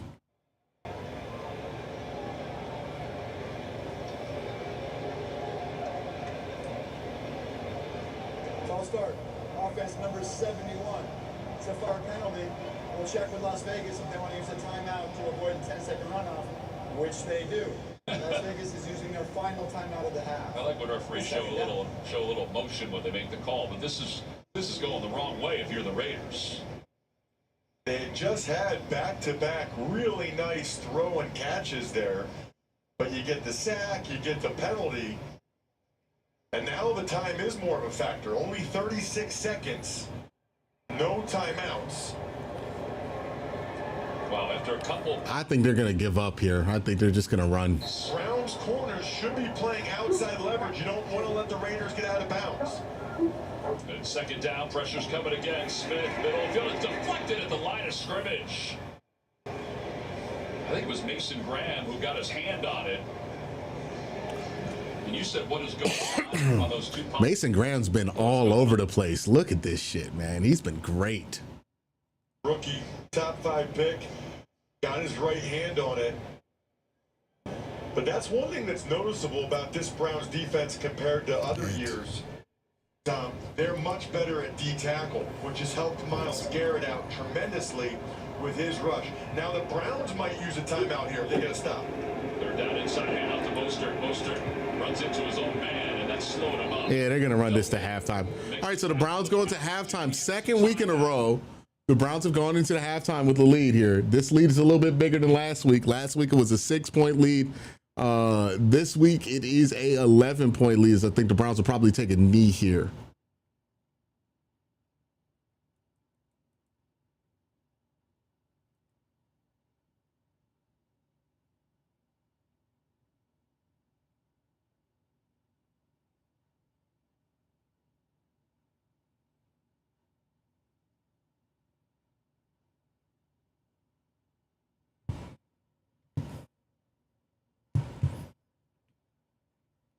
You have one you like. Larbadan back deep to receive. Cole gets this one off. Larbadan called for the fair catch and will get. Yeah, they're taking a knee. They're taking a knee. Seconds left to play. And Sanders, 7 of 11 for 126. Do you see what kind of arm strength he has here? I don't think so. No, I take a think knee. This will be a handoff or a Take a down. knee. And be very thankful you're going into halftime with a 2-score lead. And with the exception of really that. I know it's early, but Graham is winning that trade. He's trending upwards, and I like it. You know, it's not just Mason Graham, right? Quincy Judkins is a part of that trade too. I mean, yeah, that's just, if you're the Browns, you can't feel bad about that trade. You know, you got Mason Graham and Quincy Judkins and an extra first out of it. Now the Jaguars can get to the point to where they're okay with that, you know, but for the Browns, I think you're at the point where you're fine with it. You know what I mean? This isn't Julio Jones. You know what I mean? Let's go to Tiffany with Pete Carroll.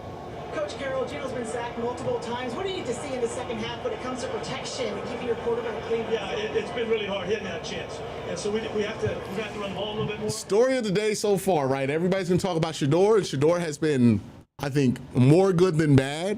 I think Shador has been demonstrating some poise that, you know, we were wondering if it was going to be there after last week's performance. He's certainly much more poised there. All of his big throws off of out of structure plays, you kind of expected that. That's where Shador shines the most. Haven't really even been the team offensively still hasn't been able to put together an extended drive. It's kind of all been off big plays or turnovers. It's just big plays, no turnovers, actually. So, you know, there's still some more that you would like to see here. But what you've seen so far, the opportunities he's been given, he's been opportunistic enough to be more good than bad. You know, he had the one interception, but, you know, and it was a pretty bad interception, but that's the only big mistake he's made. Really, though, the story of this game is the line of scrimmage, and it's the defensive side of the ball. The Browns defensive line, especially in the interior, is just destroying the Raiders right now. They have no answer for it.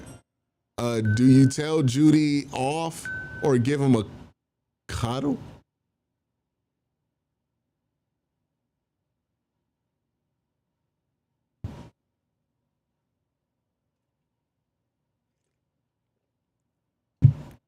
You said that with the euro, so I'm assuming that means something different where you're from than what that means here. But you try to get Judy back into the game.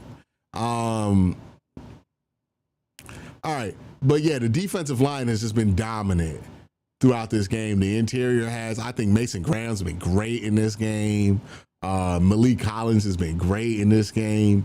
That's really, if you're the Browns, you got to be the happiest with is the performance on the line of scrimmage. Line of scrimmage has been really winning this one out. Yeah, Tillman's playing.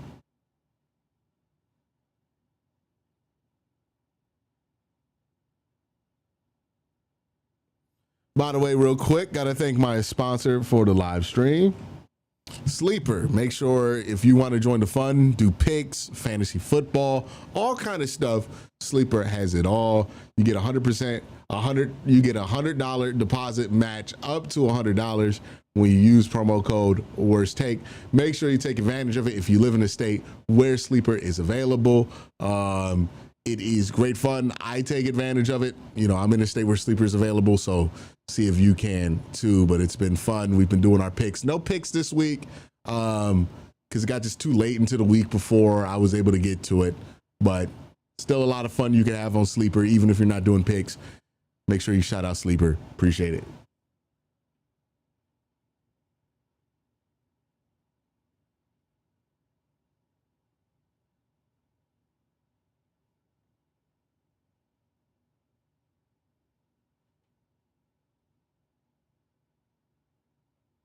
Okay. He said a cuddle is a hug in Great Britain. Okay. I saw the euro, so I'm like, maybe he meant something else.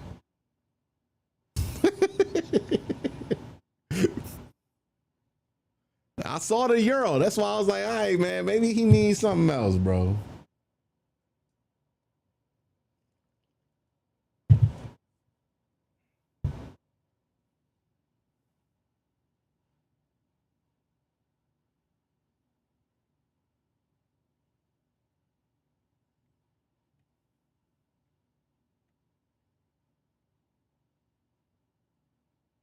Yeah, Myles Garrett is 6.5 sacks away from the record. Hope he gets it. All right, I'll be right back. I got to use the restroom, and then I'm going to get some snacks for myself for the second half.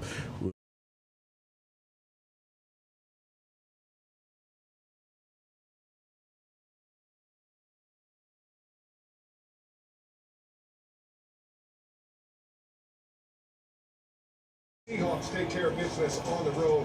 30. Okay, Alex Church clears it up. MVP, baby. Cuddle means hug where I'm from. Okay, yeah. I don't mean, that's not what cuddle means in the States, you know? It's definitely not what cuddle means in the States.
CBS Sports. All right, sorry about that. I had to take care of some business.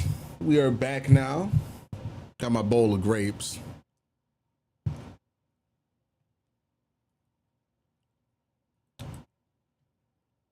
Drops 13-3 over the Raiders. We'll get you set for the second. Yeah, second half is about to start. Remember, the Browns got the ball to start the first half, so defense will be on the field. But, man, this defense has just shut down anything that the Raiders want to do. All day. All day.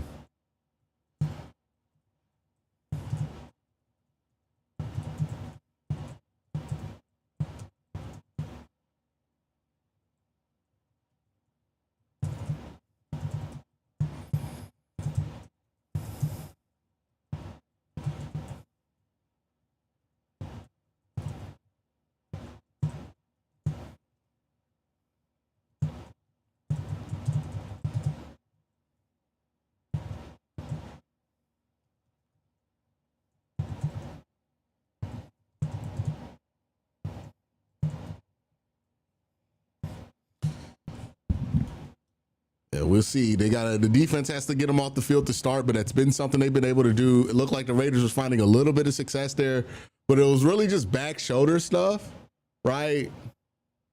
It was really just back shoulder stuff.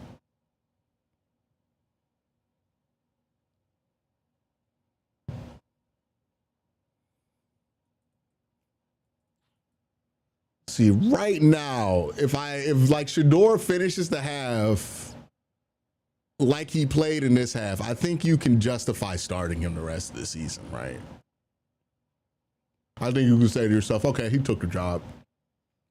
You win by double-digit points for the first time all season. Maybe the offense puts up more points. There's a couple of things that can happen here that'll make it a no-brainer. Kevin's got to start him. All right, so I know everybody is like bought into the idea that Kevin doesn't want to put him out there, but hey, man, if Shador goes up there and they put up 30 points of offense, you know, they haven't done that all season, Shador's going to start next week. I promise you that.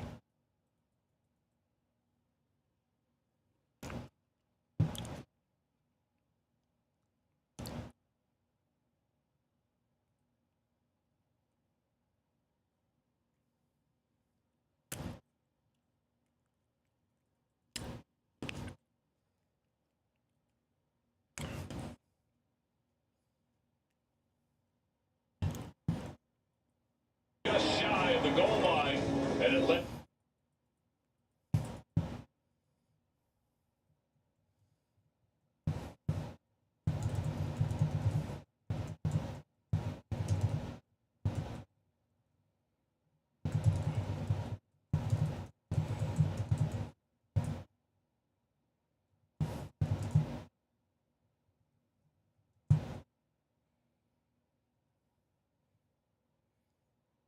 Two turnovers. The Raiders. All right, Browns about to. Other than the interception, Browns about to start the first half or the second half. But now the Raiders will get the football to begin the second half. What do they need to do to tighten up their offensive line? well, I thought they did a better job towards the end of the first half getting the ball out of Geno Smith's hands. I think Geno Smith, against this man-to-man coverage for the Browns, he's going to have to throw it up and give his guys one-on-one chances. I don't know that you look at guys like Tyler Lockett and Trey Tucker as those type of one-on-one contested catch guys, but that's the best they've been able to do in the passing game. Mostert is back deep to receive this kickoff. You have 2-8 teams. And there were a lot of boos that were going through for the Raiders. All right, need the defense to get him off the field here. Let's protect the lead. He's got some room. And Mostert splits the defense and then spins. Not the greatest kick coverage there. Timothy Blackman caught up with Kevin Stefanski. Coach Stefanski, your rookie quarterback making his first start. What do you like about what you've seen from him in the first half that he can build upon in this half? Yeah, I think he's doing a nice job operating.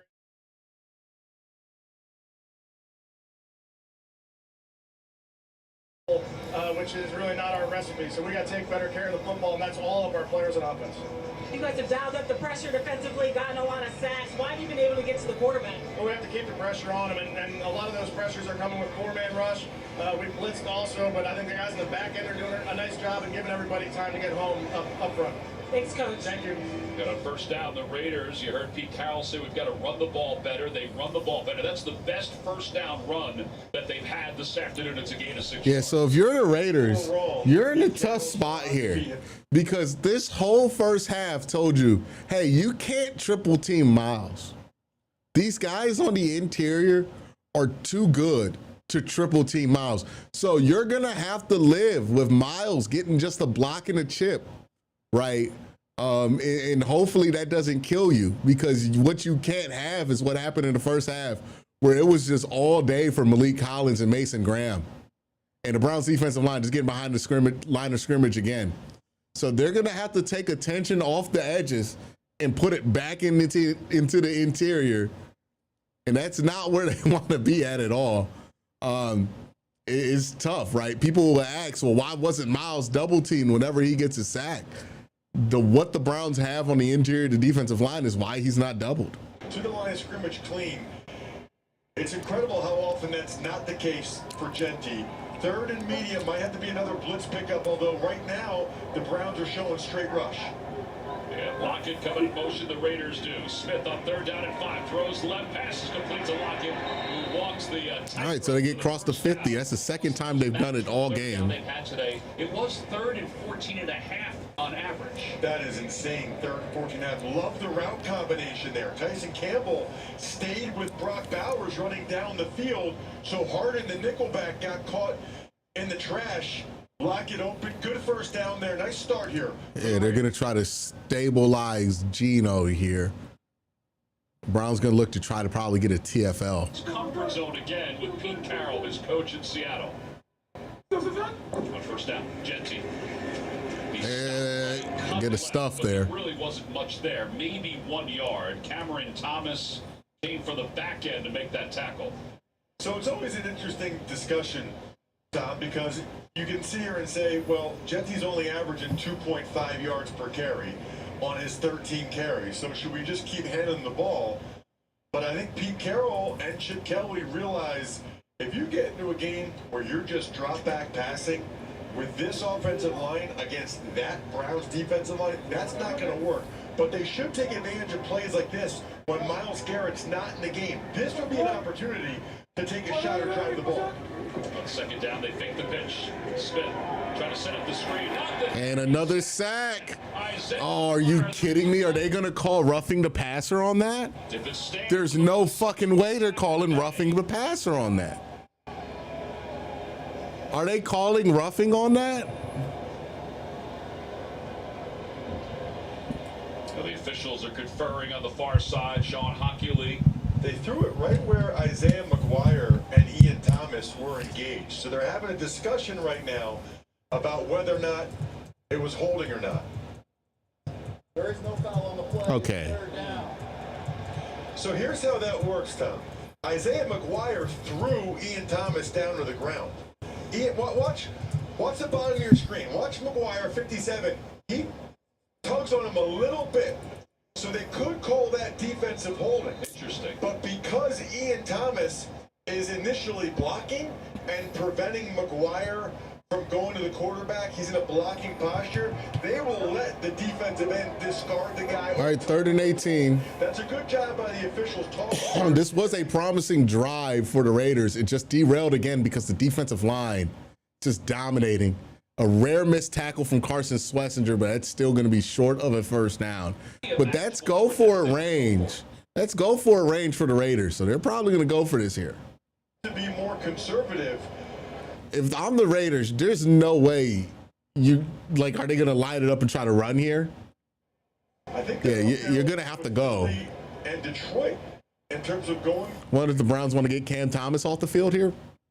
Is one of the coaches that they're comfortable with Cam being on the field here. He comes from the Doug Peterson school, when the Eagles had all kinds of stuff. Fourth down here, they've been pretty decent this year. 7 of 16 on the season. Out of the gun is Smith. Pressure's coming. Ball snap, good pressure, and it's Cam Thomas with Malik Collins claiming to sack up the middle, maybe Mason Graham. Myles Garrett was there. Holy shit, that just exploded in the middle of the pocket. Look at this. Look at this as everybody gets pressure up the middle, and I think Mason's going to end up getting the sack there. That was a group pressure there. Oh my goodness. Browns are just dominating Raiders on the line of scrimmage today.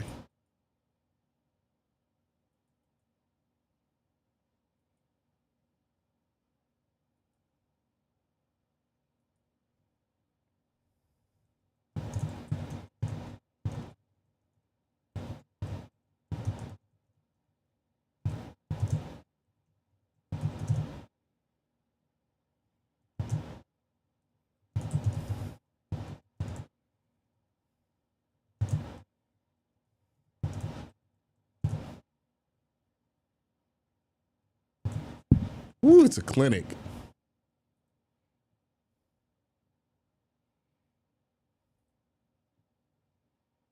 Yeah, the defensive line is just whooping ass, dude. Hey, if you're Shador, just babysit the lead, man. Don't even do anything that can make their life easier. You play field position for the rest of the game, you probably can win this game, man. Field position, play within the offense. I don't need you to put up spectacular numbers in the second half. The job that's necessary for Shador, just babysit this. They can't do shit against our defensive line. They're just not going to do it. So just babysit it. Obviously, you want to get points if you can, but work within the offense. Let's try not to do any kind of dumb turnover here. Just take care of the football. Don't make the Raiders' life easy. You're going to win this game pretty easily. Jim L., our defensive line is killer Q. Yeah, it's why I never was upset at drafting Mason Graham.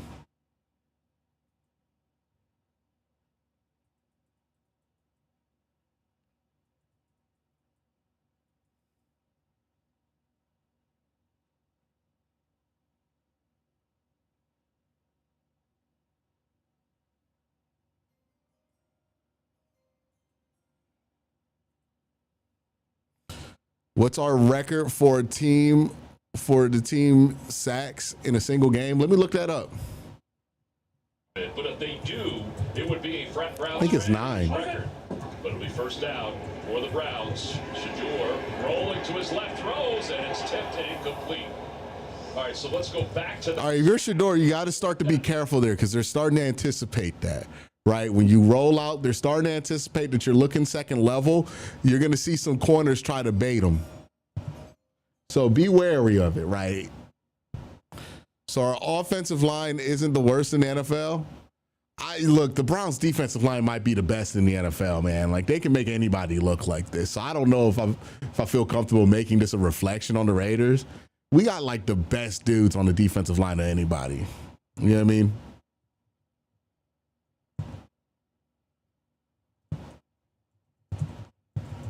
All right, I'm looking up the single game records.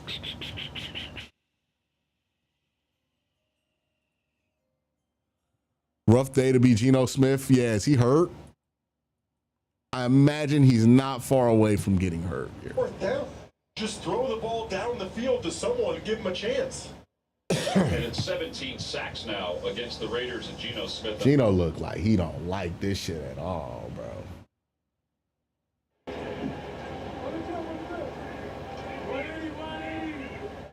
Second down. What's it? They handed off to Judkins, and Judkins is spun down behind the line of. Yeah, our D's been rock solid. I see what you did there, Alex. I see what you did there. I see what you did there. I see what you did there. He's currently one of the 11 sacks. Georgia Bulldogs, and he's retiring at the end of this year.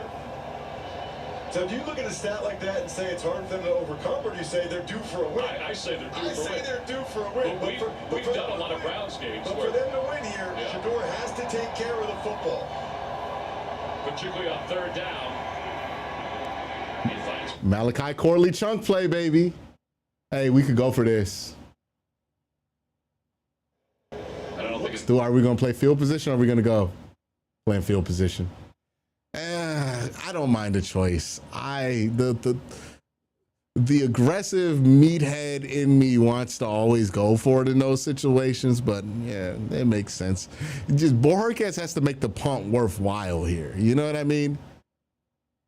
If Bojorquez only nets like 20 fucking yards, I'm gonna lose my mind. The line's doing to this Raiders offensive line, it's kind of hard to argue with them.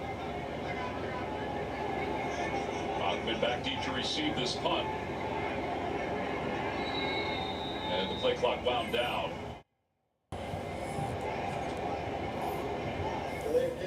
Offense. 5-yard penalty, 4th down. And I don't even know if the Raiders had the right formation for what they wanted. But the delay game goes against the Browns anyway. Well, the Browns tried to get him a free 5 yards with a hard count. Usually you leave your offense out there to try to do that. The Browns tried something unique. I want to hear what other teams are going to say when they game plan for the Browns defense. The behind closed door stuff is always intriguing. Gets this one off, trying to get it to the near side. Bachman assessing, he'll just let it go over his head. Goes out of there. See, look, I don't mind the decision to punt there. I do mind the decision to punt there when it's Corey Bojorquez that's punting it, because he's been bad in these situations all year. And I just don't trust him, right? So, I mean, you could have went for it, kept the ball there, 4th and 4. I wouldn't have minded. You know, worst case scenario, you don't convert. Your defense can stop them. They've stopped them all game. Best case scenario, you convert. With the punt there, it's like, hey, if you don't net, 30, like if you don't push them within the 10, that punt is pretty fucking useless, because all you're doing is gaining about 20 yards of field position. It's needlessly, like, I get being safe and wanting to babysit the lead, but that's being too safe. That's being too conservative, right? Like, just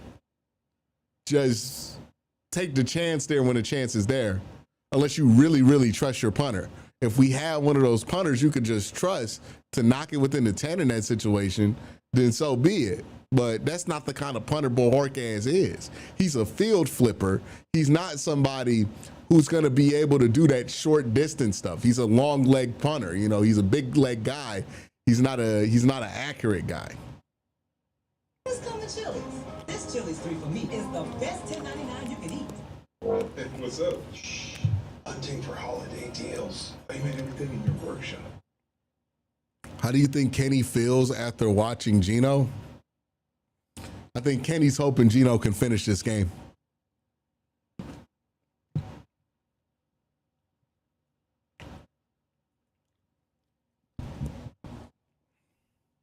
I mean, I get, like, again, the offense hasn't had a lot of momentum. If the offense was rolling with momentum, I think they would have went for it. So I get the situation. I just think we got to have a re-examination of Corey Bojorquez's skill set and what we trust him to do and what we don't trust him to do, Chili's 3 for me. The best $10.99 you can eat.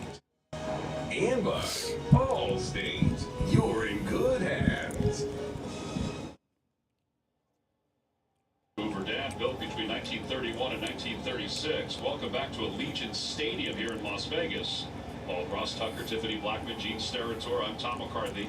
It's 14-3 Browns on top. They've rid of the backs of an amazing defense. 7 sacks today. Schlesinger's coming, 49. Yeah, watch him right in the middle. Picked up by Genty. Smith just throws it away. Thankfully, it was picked up by Genty because Smith was going to get sacked. And this is rookie stud against rookie stud. Watch Genty on Schlesinger. This is the essence of football right there. That is a nice job by Genty. He's given up 30 pounds there against Schlesinger, who's been phenomenal. Genty stepping up, putting a shoulder on him, at least gave Gino a chance. Yes, Schlesinger, who was a walk-on at UCLA under Chip Kelly. He was a bioengineering major. He said, listen, I was a walk-on. I figured I might as well get a good degree out of it. And he didn't really start until his game 2 of his senior year. Played 10 games as a starter. All right, 3rd and 5. Check in with Tiffany. We were enamored yesterday, Tiffany.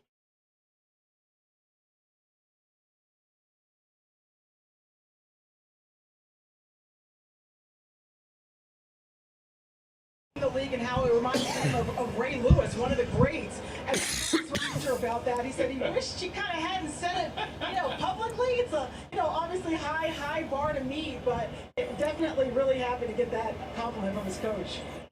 Credits a lot of his coaches, high school coaches, other college coaches. Miles moving around. Watch Miles against the center here. Yep, going right in. Nice Good coverage by Denzel Ward. Bowers. And Denzel Ward was in. This Browns defense just has levels of guys, man. If they could just get a competent offense together, like imagine the Browns if they had a good offense, man. This defense has so many levels of playmakers. It's like, yeah, you've been dealing with the defensive line all day. You're running the ball right into Carson Schlesinger's arm all day. And then you finally get the chance to throw the ball and you're like, oh, fuck, yeah, they got Denzel Ward too. I forgot about that. yeah, Denzel Ward. They have that guy too over there. Oh, yeah, it's fun. And Larvidan along the sidelines, trying to make some people miss. We'll see who he is against. McCollum made the special teams tackle for the Raiders. All right, now the one thing Shedeur hasn't done, right, hold on, wait, what's the penalty? Holding? It's receiving team. All right, so the one thing Shedeur hasn't done that you would like to see him do, sustained drive, right? We've seen him get a big chunk play that led to a touchdown. Let's see a big, long, sustained drive from him here. If he does that, then I think this goes from a solid, fine outing to really good, right? Like he gets that sustained drive, that takes it to really good. I always think that's Jacoby Brissett in that allergy commercial. Troy Green says, whatever happened to the coffin corner punt, never done anymore. No, the Browns just don't do it. It gets done all the time. Guys punt out of bounds.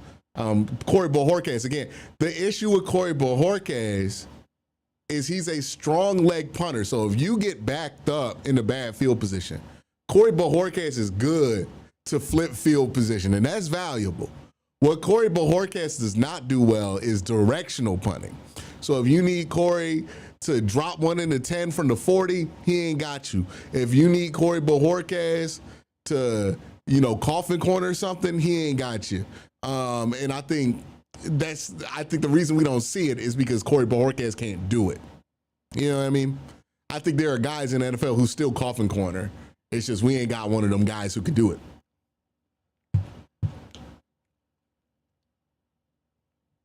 Yeah, it's been nice that Sanders can hit the big play and not really dunking on that. I'm just saying, you want to see the big plays. You've seen the big plays. Now you want to see a nice, long, sustained drive. That's also a huge part of the game, right? So he gets that sustained drive, and you're like, okay, not only can he get the big plays, but he can run the offense at a sufficient level. And his success feels a lot more replicatable than when it is like leaning on a lot of like off structure stuff, You just want to see a complete picture here, right? Like, again, I'm not trying to be a fan of any individual quarterback here more than I'm a fan of the Browns.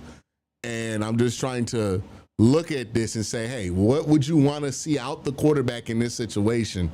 Doesn't matter who's taking the snaps. This is what you would want to see, a nice, long, sustained drive to put this game away.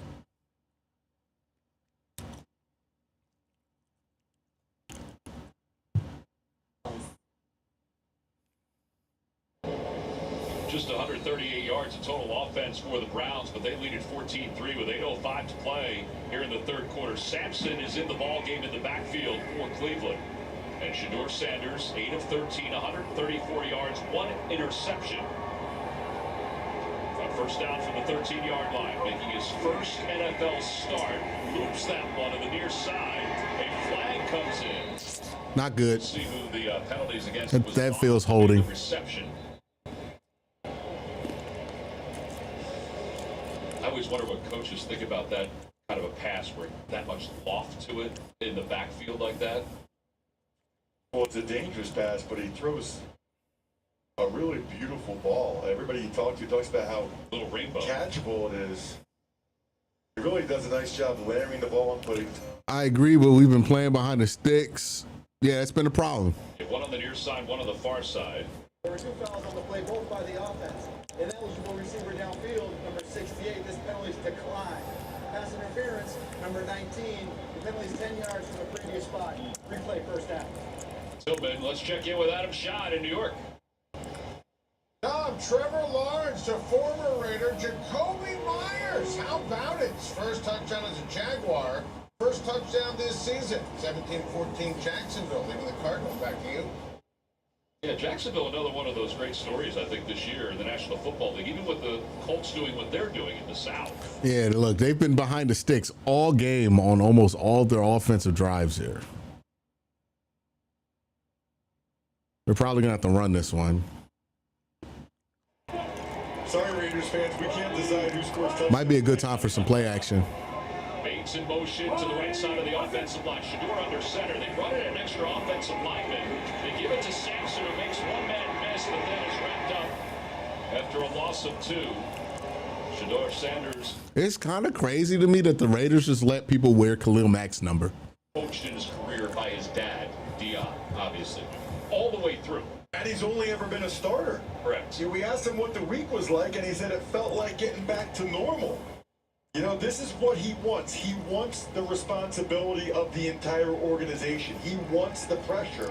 And he told us it felt more like normal, which is why he was seen carrying around his iPad. Even at the meals, at lunch, he was watching film on his iPad. He said, I don't have a choice. This is my opportunity. They'll have the ball to Sampson again. Sampson gets a few yards before he's wrapped up at the 10-yard line. But Sampson ran hard as hell. Tell Tiffany, which we were wondering what the last quote would be. I am what they are waiting for, right before the start of today's ball game. He said he's really going against 2 things today, the Raiders defense and time on task, because we talked about all the reps he's had with these receivers this week. He said it's nice, but it's not like a full offseason. 3rd and 12, by far the most important thing from... All right, they're going to send pressure. So they're going to send him a blitz. Just get rid of this ball.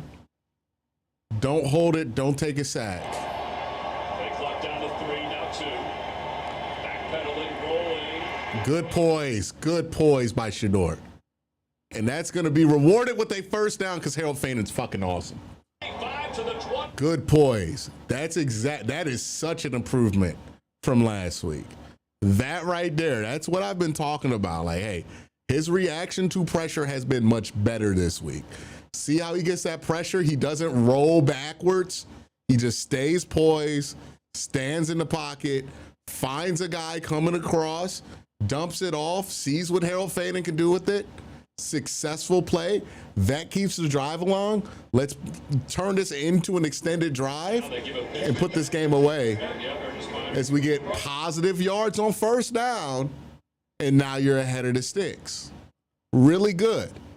And if this ends in a touchdown drive, a sustained long touchdown drive, that is going to make it so that, you know, the conversation about this start is going to be like, he's going to have to play next week. He's going to have to be the starter going forward. Lower. So, you know, a huge opportunity here. Put this game away, or at least make it feel out of reach for the Raiders. They're going to throw everything at him now. They're going to look at the blitz, the line, like they're going to throw all kind of shit at him right now. Judkins will keep it himself. Third time. Wildcat's been working. He tries to move the pile. Chin was in there. He's about 2 yards shot. So it makes it 3rd and 2. Well, the reason why you go with the Wildcat is because you get an extra blocker. Think about any level of football, high school football, college football. You ever notice how when the quarterback runs, it just seems like there's bigger holes? Well, that's because you have an extra blocker. Now Judkins actually comes out on 3rd and 2, which is interesting because he's the more powerful runner. A little surprised here to see the Browns going gun, 3rd and 2, not even the threat of the run. Offset Sampson here, could be a quick pass. We got movement on the left side of the offensive line. I think it was Cam Robinson. The offense, number 68. Can't have that. Yeah, so 6 penalties. Now that turns it into a 3rd and 7. And it makes this 3rd down a little more difficult for the Browns. I feel like the Browns offensive line done a pretty good job so far though today. You know, as compared to some of these other games, certainly the second half against the Ravens, they really struggled to pick up some of those blitzes, although And this drive right here. I wonder how many of those could have been audibles or protection checks that the Browns didn't get to. This looks like it's going to be an Abbey look. That's double A gap. Shedeur Sanders trying to get everybody lined up. They're running out of time here. Play clock is winding down.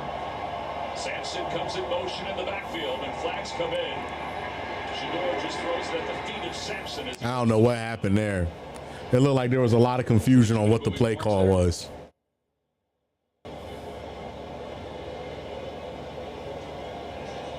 It's going to be 2 players in motion, 22 and 44. Not all men were set before the snap. This 5-yard penalty is declined. It's 4th down.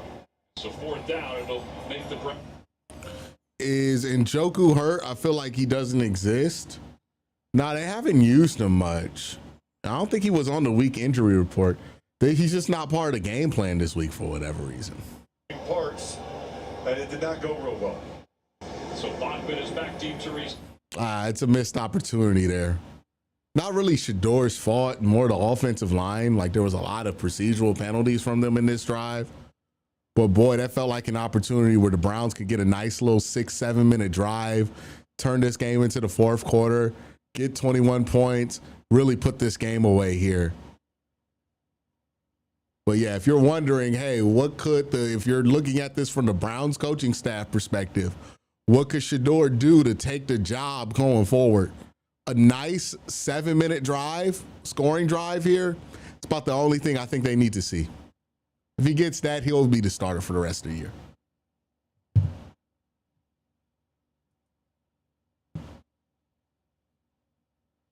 Oh, did I say 6 or 7? My bad.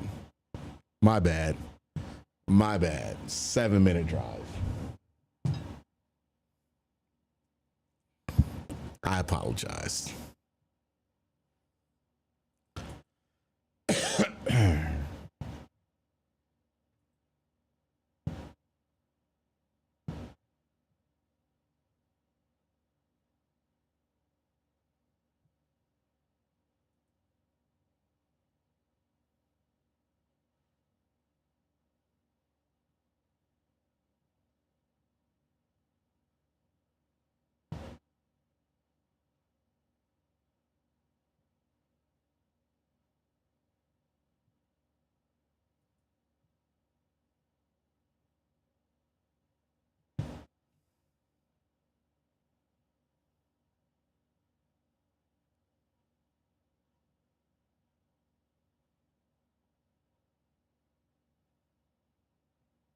All right. See, the defense can keep holding. I think the defense is going to be fine. It's not like we've been putting it out there a ton.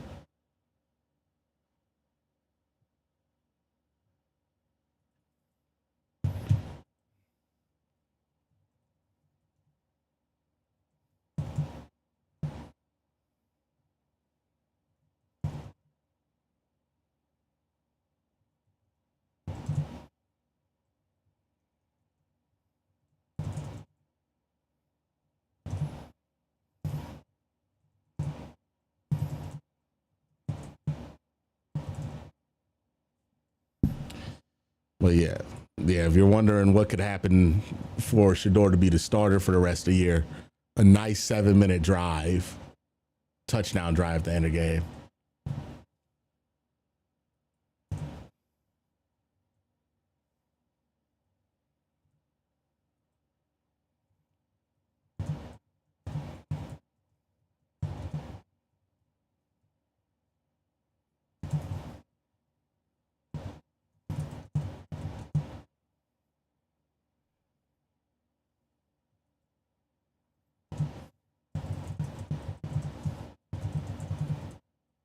Gino with the deep ball down the field. Trey Tucker's open, but he misses him. Time today. Second time, man. Delphin was in on the coverage. Geno Smith was hit as he threw this one, but Tucker had his man beat. Man, can Trey Tucker fly. He runs right by Delphin. And Geno Smith took a shot again. Huge shot Certainly there. affected the accuracy there. I did not get those Tucker genetics in the Tucker family. No, you did. He got them all, didn't he? He got all the speed. Well, you got the height. On second down, they hand it off to Genty, and Genty follows the block of his center. So I even 2 yards. By the way, we want to send best wishes out to Bernie Kosar. so I see even after he gives up play calling, it's all Kevin's fault. Time out of his. I don't know. People were mad at Kevin. People are always mad at Kevin, man. Sometimes it's valid. Sometimes people just are used to being mad at Kevin, so they make everything Kevin's fault. Received the new liver. Like he blamed me. Bryce Dunlap, a 21-year-old who died after a medical emergency. And we hope Bernie continues on the path of success. We're all thinking about you, Bernie, and hope 3rd and 7 here. me for saying Ernest Mack. Oh, a good rush by Miles makes him step up, but Geno finds a man over the middle of the field. In front of Tyson Campbell, and it's a first down inside Browns territory. Oh, man. That is an incredible throw by Geno. It's probably Geno's best throw of the day here. Beautiful ball at times. Watch this. Again, there's going to be pressure. He's going to have to navigate it, but he steps up and delivers a strike. That's a strike, yeah. Great, though. We're talking a lot about getting the ball to Genty and Bowers. If you're going to be that productive when you throw it to Lockett, throw it to 17, too. Yeah. Runyon in the backfield is the fullback Smith. Sets up in the pocket, goes toward the end Oh, man. Oh, what a play. Who made that play? Denzel Ward. Denzel Ward. Oh, wow. Denzel almost turned that into an interception. Look at how he just recovers and steals this football from Trey Tucker. Wow. Wow. Wow, what a play by Denzel Ward. That thing in there. Terrific Oh, play. my goodness. That is amazing recovery from Denzel there. Browns are giving the Raiders some life here, though. They need to get them off the field. A negative play here on 3rd down would be very helpful. They have come very close to putting the Raiders back into this game, though, defensively.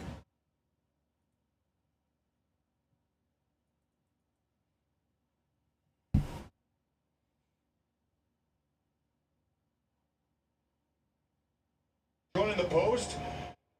Geno needed to throw that one earlier. I think he'd be the first one to tell you that. He was late. 8 targets, by the way, for Tucker. And there have been 3 misses that really aren't his fault. It's 3rd down and 8. I feel like they need more than a field goal attempt, right? Miles standing up again, moving around. Hey, delay of game. Flag play, free play. Flag comes in. Geno Smith goes to the left, and it's nearly intercepted. It's not a free play for the offense. It's a delay of game. Bowers and Tucker. There's no way. If they call that shit encroachment or offsides, I'm going to lose my fucking mind. That's delay of game. You want to put that on What is this guy talking about? It's delay of game. to make a play on the football or pass interference or something. No, it's delay of game. Are you fucking kidding me? They snapped the ball at 0. Garrett looked like he got back. So it makes it a little bit more manageable. Nah, show me that shit, bro. Show me that. Show me that. Your offense Am I tripping? is changing up the snap count. You know the count, they don't. What the fuck was that? They snapped the ball at 0. Count.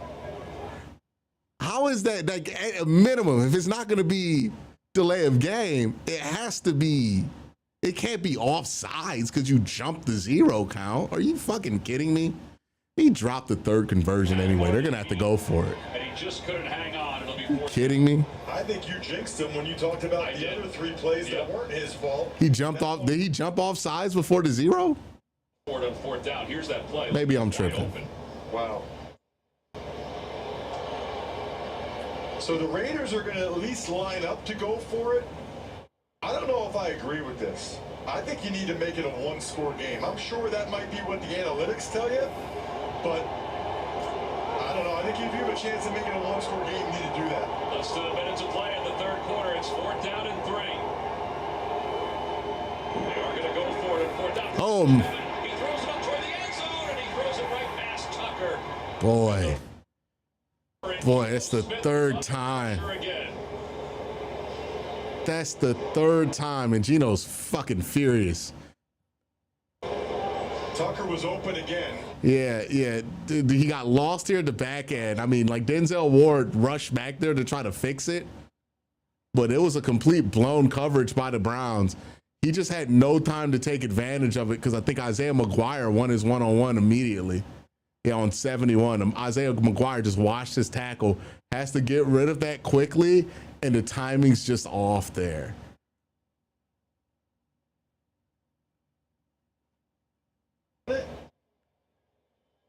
Boy, the Browns got lucky there. They got lucky on that drive.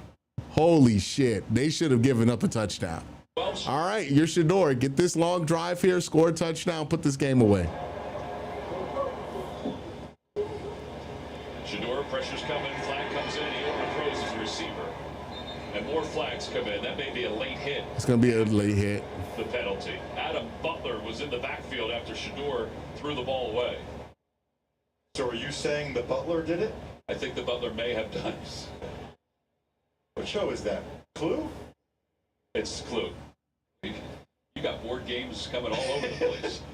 There was fouls by both teams on the play. Illegal shift. Offense number 44. Oh, it's in the offside. Roughing the passer, defense number 69 for unnecessary contact. By rule, the 15-yard penalty will be enforced from the previous spot. Automatic. First down. With 47 seconds left Damn. to play in the third quarter. That's like tough. a double whammy because That's tough. I didn't know that was the case. I didn't know it completely outweighed it. with the illegal formation, and instead you hit him. Yeah, we got the CBS Z team, dog. We got the fucking word. They got the last broadcast team they had. They just thought it was late. We might want to take another look at that one just to see how late it was. So moves the ball to the third. All right, Shador. Look, Shador scores a touchdown here, puts his game away. He's going to be the quarterback for the rest of the year. Up to Judkins. Judkins makes a few men miss, pounds off another, and gets up to the 48-yard line. All right, Ross, let's go back to that late hit. Yeah, this is the one you want to get. One step, watch. 1, 2. I think they're going to say it's the second foot came down before he hit him. You're allowed to take one, but Is that Judkins is down? Came down before Butler hits him. Judkins is down. Would not be good for the Browns. Judkins is their workhorse running back. Okay, so he's down on the field. Kevin Stefanski talking to Tommy Reese up in the box. 33 seconds left to play in the third quarter. Judkins, by the way, today 11 carries, 37 yards. Feels better than that.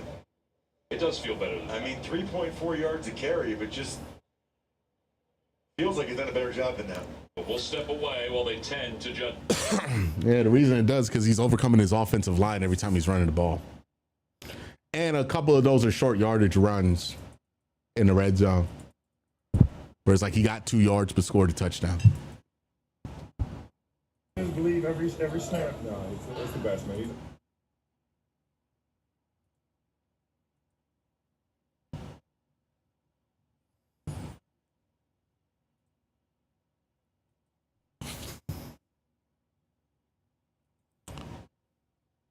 Hopefully Judkins is okay.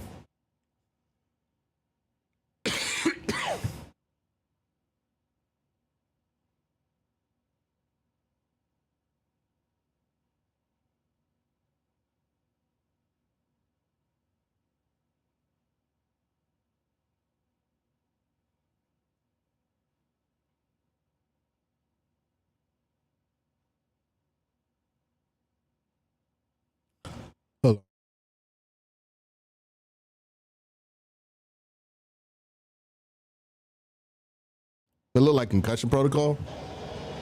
It And the good news is that he was able to get up under his own power and go to the blue 10. It'll be first down for the Browns. Browns do not have to run a play here, so it doesn't really make sense to when you have a 2-score lead. So Stefanski will take it to the fourth quarter smartly. All right, so that'll be the end of the third quarter with the score. Hey, look, the coach is talking to the quarterback. Some people thought that didn't fucking happen last week. That was another one of the conspiracy theories that I thought was stupid, because people were like, there was a timeout and Kevin didn't talk to him. And I could have sworn I saw Kevin talking to him during that timeout that everybody was talking about, but you know, there's multiple reasons that could happen in a game. Hopefully this is a conspiracy-free game, you know what I mean? He gets this drive, he scores a touchdown, and then they can make him the starter for the rest of the year, and we can be over all the fucking conspiracy theories. And then hopefully, you know, he continues to play well. They said Ray Rags, not the return of Kermit Q. Stop it. Look, I'm just pointing out that that Travis Kelce brought it out. You know, like I'll just say Travis Kelce brought it out. He was out there saying, you know, my guy. Yeah, my guy. You know, I try to be clutch in moments like that. You know, I try to prove that I'm that guy. Yeah, buddy.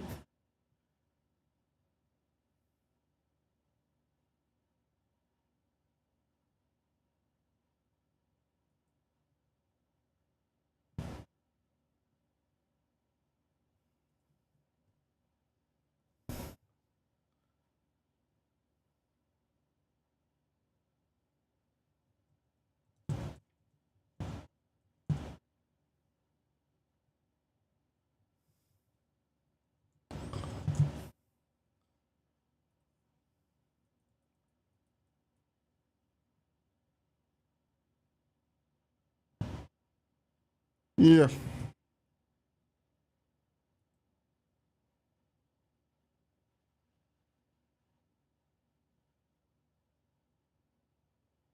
Here's what I think has been one of the tragedies of how people have talked about the Shedeur thing, right?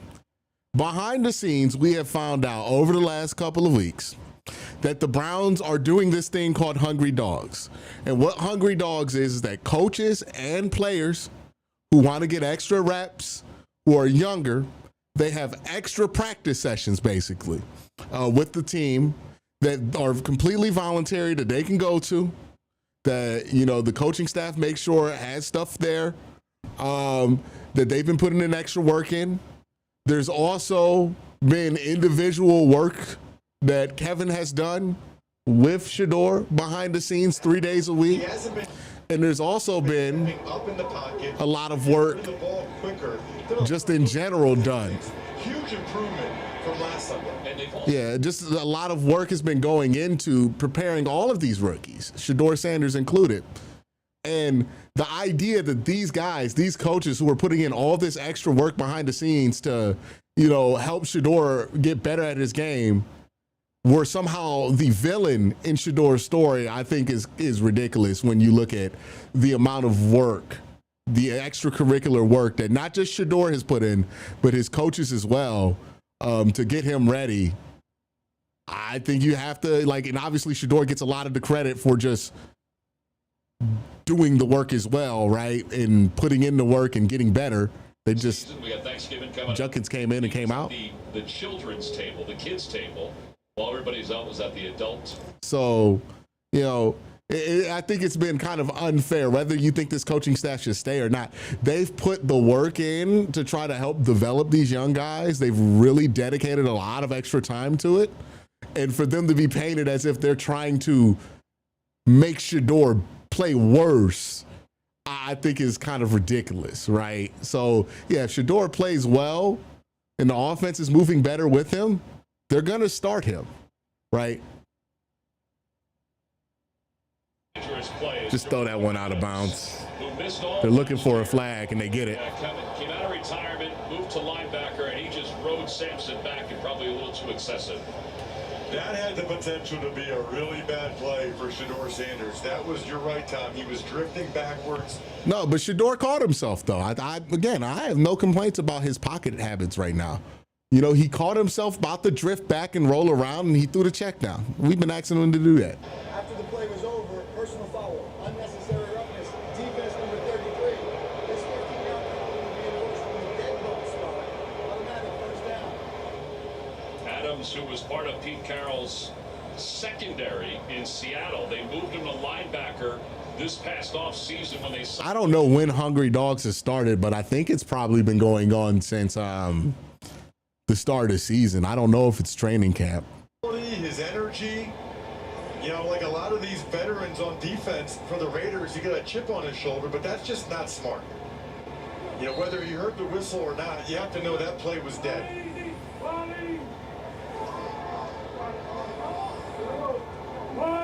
What's it?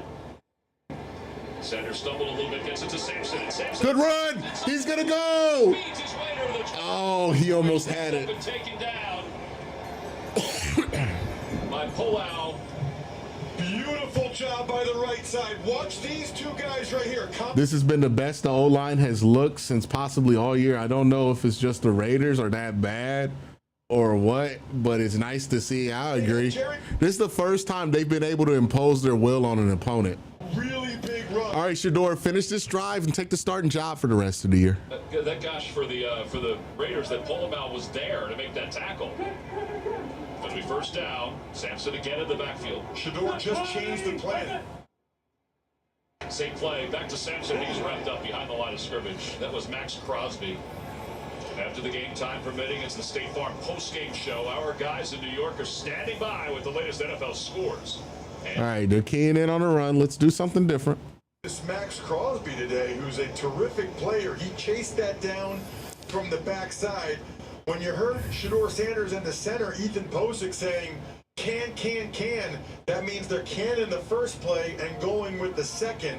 Looked to me like Crosby might have had a decent beat on what exactly that run. All right. Slot open. It's going to be an edge on the slot. Hey, mismatch. Go to Corley. Sanders, pressure's coming from Crosby. He gets away. Oh, God. Himself up again. Flags. There's going to be a hold here. Just throw it away. And he is not a late flag there. Now by Max Crosby as he lets that one go. Holding. Offense number 78. 10-yard penalty. Replay second down. That's the other danger in running around back there, right? More opportunity for your offensive line to hold. That's back-to-back plays by Crosby. Just relentless. You'll see Conklin right there. Ooh, I don't know if that's a hold, though. Did he pull him down? I didn't see it. Looked to me like Crosby just kind of gave him a jab or the one-arm stab, and Conklin went flying down on his keister. Yeah, Crosby said this week. Let's get this back in field goal range. Sanders' life miserable. They really haven't today. No, they have not. But they also haven't had a lot of pressure. They're showing it here. We'll see if they come or drop out. They hand the ball to He's taken down behind the line by Max Crosby. Going the wrong direction. He's turned the dial up a little bit here in the fourth quarter. Look at Miles. He's even impressed by Max Crosby. Watch Max Crosby right side of your screen. This is 3 plays in a row that he affects, and that is a bad blocking scheme. You think Harold Fannin Jr. is going to come across the formation underneath and block Max Crosby? That's not happening. I think maybe that's why Myles Garrett is shaking his head.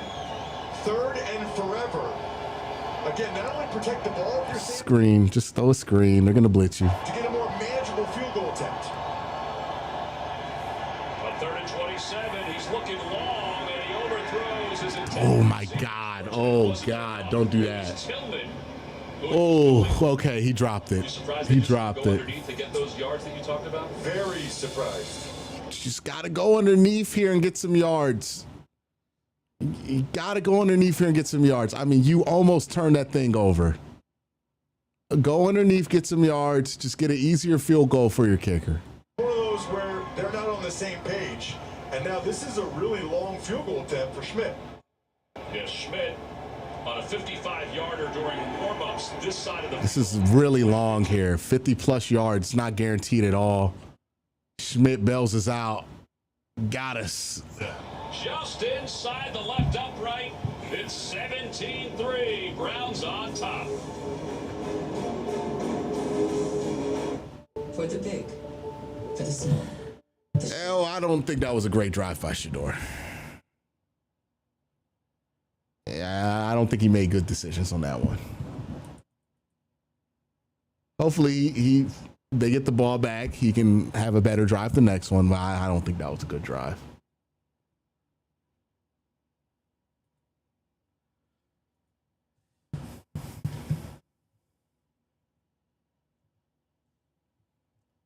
Yeah, thought some of the decisions he made there were very questionable.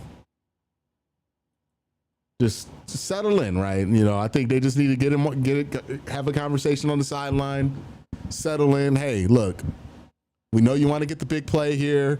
We know you want to try to get a deep ball, but we already got those chunk plays. We're already up by 2 scores, you know? What we need to take out is time if you're the Browns, right? So it's okay to go underneath. It's okay to dink and dunk a little bit. I defended the couple of decisions he made when he went dink and dunk in that drive. What you can't do is almost throw an interception there or throw an interception there. Now, he did not throw it. It went right through the DB's hands. You're lucky, but you gotta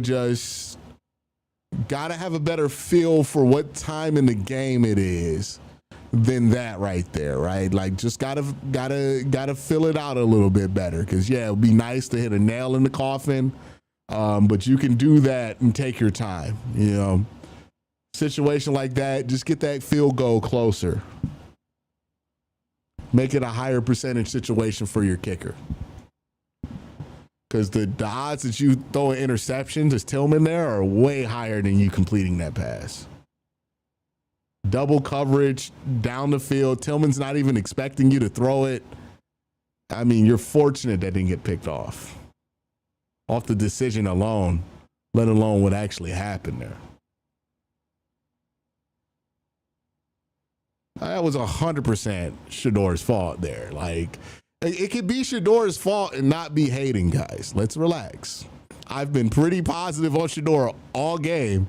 Just that decision, how that drive kind of unfolded there, I thought some better choices could have been made. But he's probably going to get another opportunity because the Browns defense has been playing really good. And it looks like they got a penalty on the return. The table for a Thanksgiving football feast when Mahomes and the Chiefs travel to Dallas for a duel with the Cowboys. Beginning with the NFL today, then count on Sunday for another NFL on CBS doubleheader featuring a key matchup in the AFC South between the Texans and the Colts, followed by a late afternoon showdown between the Bills and the Steelers.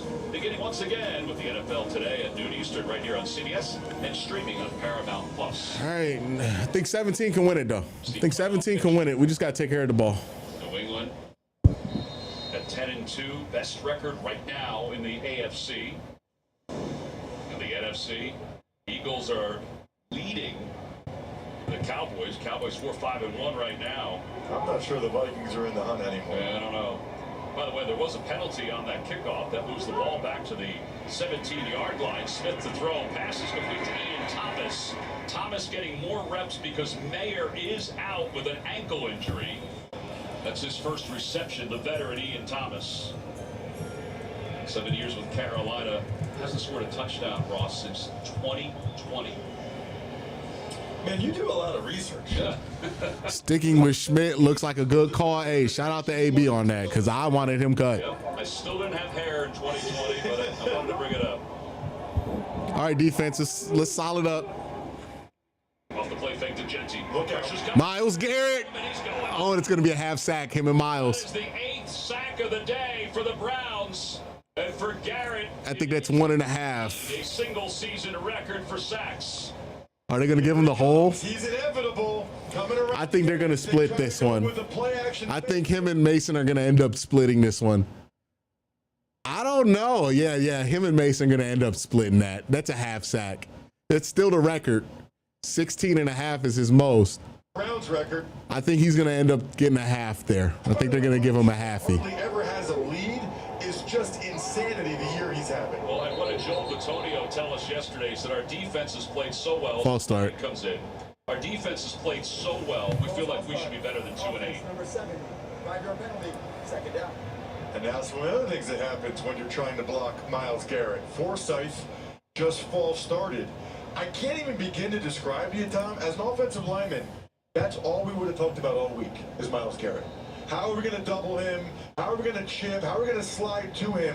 The fact that he continues to produce like this every week, when he is the guy with the bullseye, he's the guy that we're targeting, is just phenomenal. Second down and 23. Genty out of the backfield. Nice job making. Ooh, this guy's a fucking tough tackle. So now it's 3rd and long, and again, it's like they're moving in 3rd and 18 here. on these 3rd downs. We have got to have set a record at this point for 3rd and more than 13 yards. How many times has it been 3rd and forever? You see Chip Kelly in the middle. This game doesn't look like it's going to help his statistics of only averaging 15.5 points per game. They're 3 of 14 on 3rd downs. They're 0 for 9 when it's 8 yards or more, and this is more. Very soft, too deep coverage from the very often. Smith, Thomas stumbling. And good tackling. That's going to get him off the field. All right, offense, let's put this away. I guess with not. Nice long drive here. Let's get some points, put it away.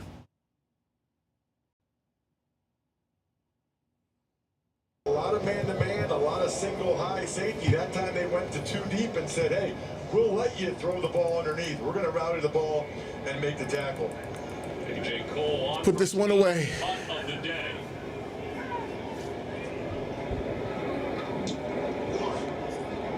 Larmadan will watch this. Let it go, let it go. Grab it out of bounds just for practice.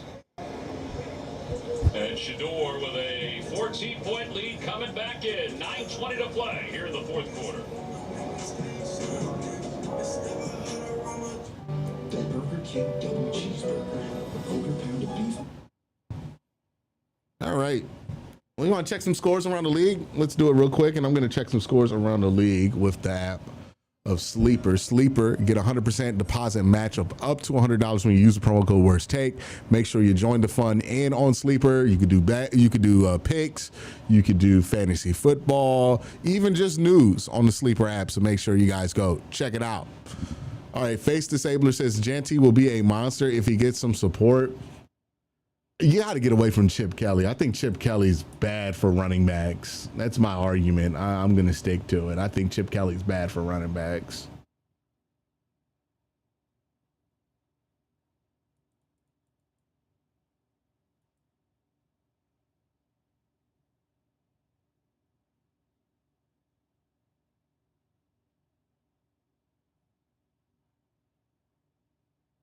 Judkins was back on the field, so that's good.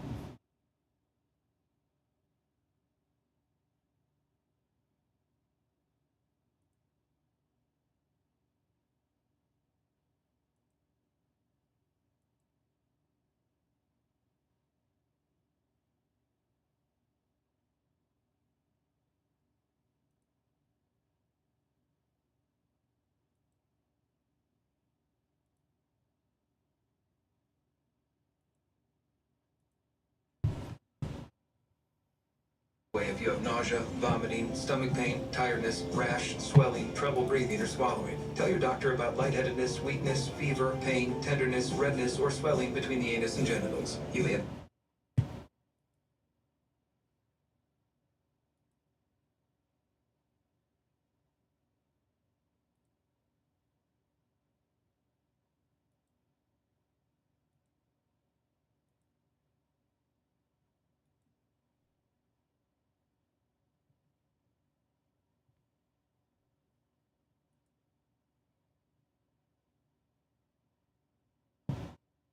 DMV after the Everybody Loves Raymond CBS tomorrow.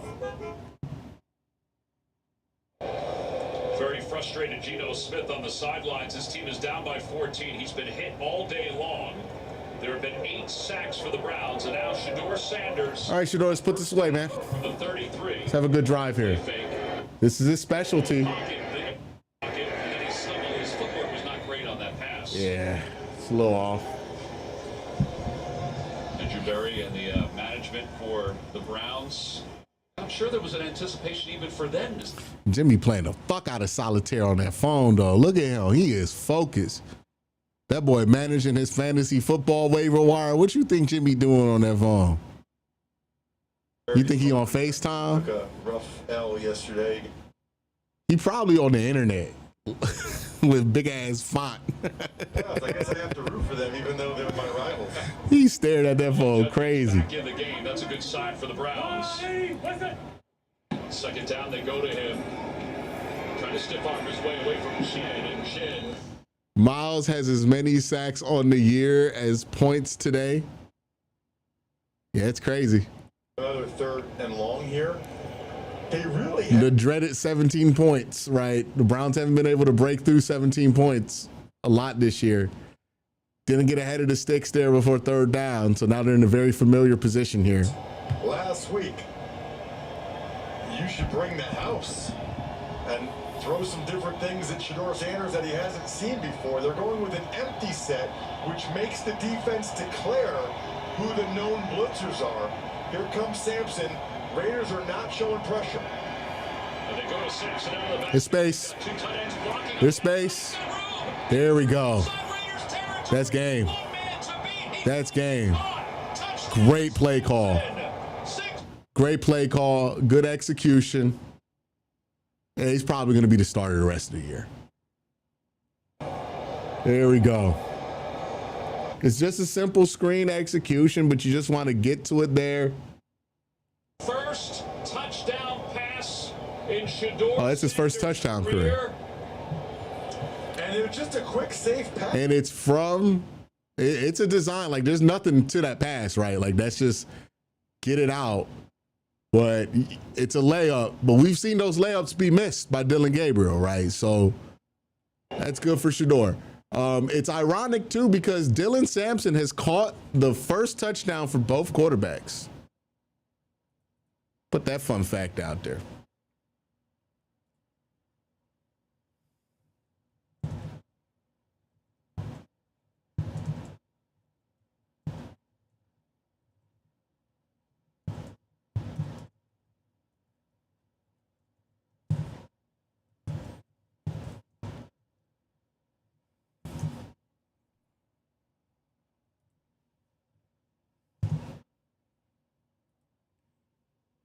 Boy, you started Dylan Sampson in your fantasy league today. You're pretty happy. Speed once he broke free. Yeah, he just shot through there. You know, we just showed Andrew Berry, the Browns GM. What an incredible draft class. You think about Schlesinger and Graham on defense, what you've seen from Shedeur today, but then in particular, both running backs. Bannon, Bond has a big play down the field. The core of this team the next couple years might be this 2025 draft class. And don't forget, for Shedeur Sanders, there were 5 quarterbacks drafted ahead of him. As the kickoff will go over the head of Mostert. Thanksgiving weekend, CBS is a hearty helping of college football on CBS, beginning Friday with a Big Ten tussle, when Ross will watch Iowa and Nebraska followed by Boise State and Utah State. Then Saturday at 3:30, another big-time matchup when 7th-ranked Oregon takes on Washington, starting with college football today, all on CBS and streaming on Paramount+. I should say that Ross and Tiffany will watch that Iowa-Nebraska Yep, game. with Rich Waltz. I love rivalry games. Black Friday. Yep. That game probably means more than any other, certainly to the Nebraska fans. I don't want to say anything, but there were a few people at the last Nebraska-Iowa game in Nebraska that love punts. Punt sweatshirts. First down now for Geno Smith, 24-3, Browns on top. Geno Smith under pressure, dumps it off. He's got Thomas again. He's been a safety valve for him. So this is an opportunity for Myles Garrett that he hasn't had a whole lot this year, which is a big lead. They had it against the Dolphins, but this is an opportunity for Garrett to rack up the sacks. The Raiders rightfully are going with the no huddle, which also does tire out the D-line. Miles all the way on the outside top of your screen, and that pass to Brock Bowers is incomplete. All right, There is a this is flag. garbage time now. Thomas, yeah, Cam Thomas. Cam Thomas got to him late. Geno Smith low. That'd put the game away, though. 24-3, the Raiders offense has been playing. Going over there to tell him that. They're done. That's it. That's a knockout blow. Eye, head, or neck area, you can't hit him. Watch the right side of the screen. The question is whether or not Sanders breaks the rookie course. Yeah, Sanders is probably going to have... I don't think he's going to have a higher quarterback rating than Charlie Fry, who has the record in a debut since '99. But he will be the first rookie quarterback to win his first start since 1995. That's big. I know a lot of people are going to downplay it. Oh, he threw the ball to a running back here or there. You know what I mean? You want to see him end the drive, end the season, end the game out competently too. They're probably going to get the ball back with some time here. Tonight, let's go to Gene's territory. Gene, what'd you think of that penalty call? You know what, Tommy? I'm with Ross on his first feeling on the play. I think the contact was initiated. Let me look at There's a little of the knee involved. Rating right here. Yeah, so his rating's not going to be great. It's going to be an 87.3, which I think is number 2 or 3. I think it's very similar to Dylan's quarterback rating when he got in. But it will be the first rookie quarterback win if this score holds, which I anticipate it has.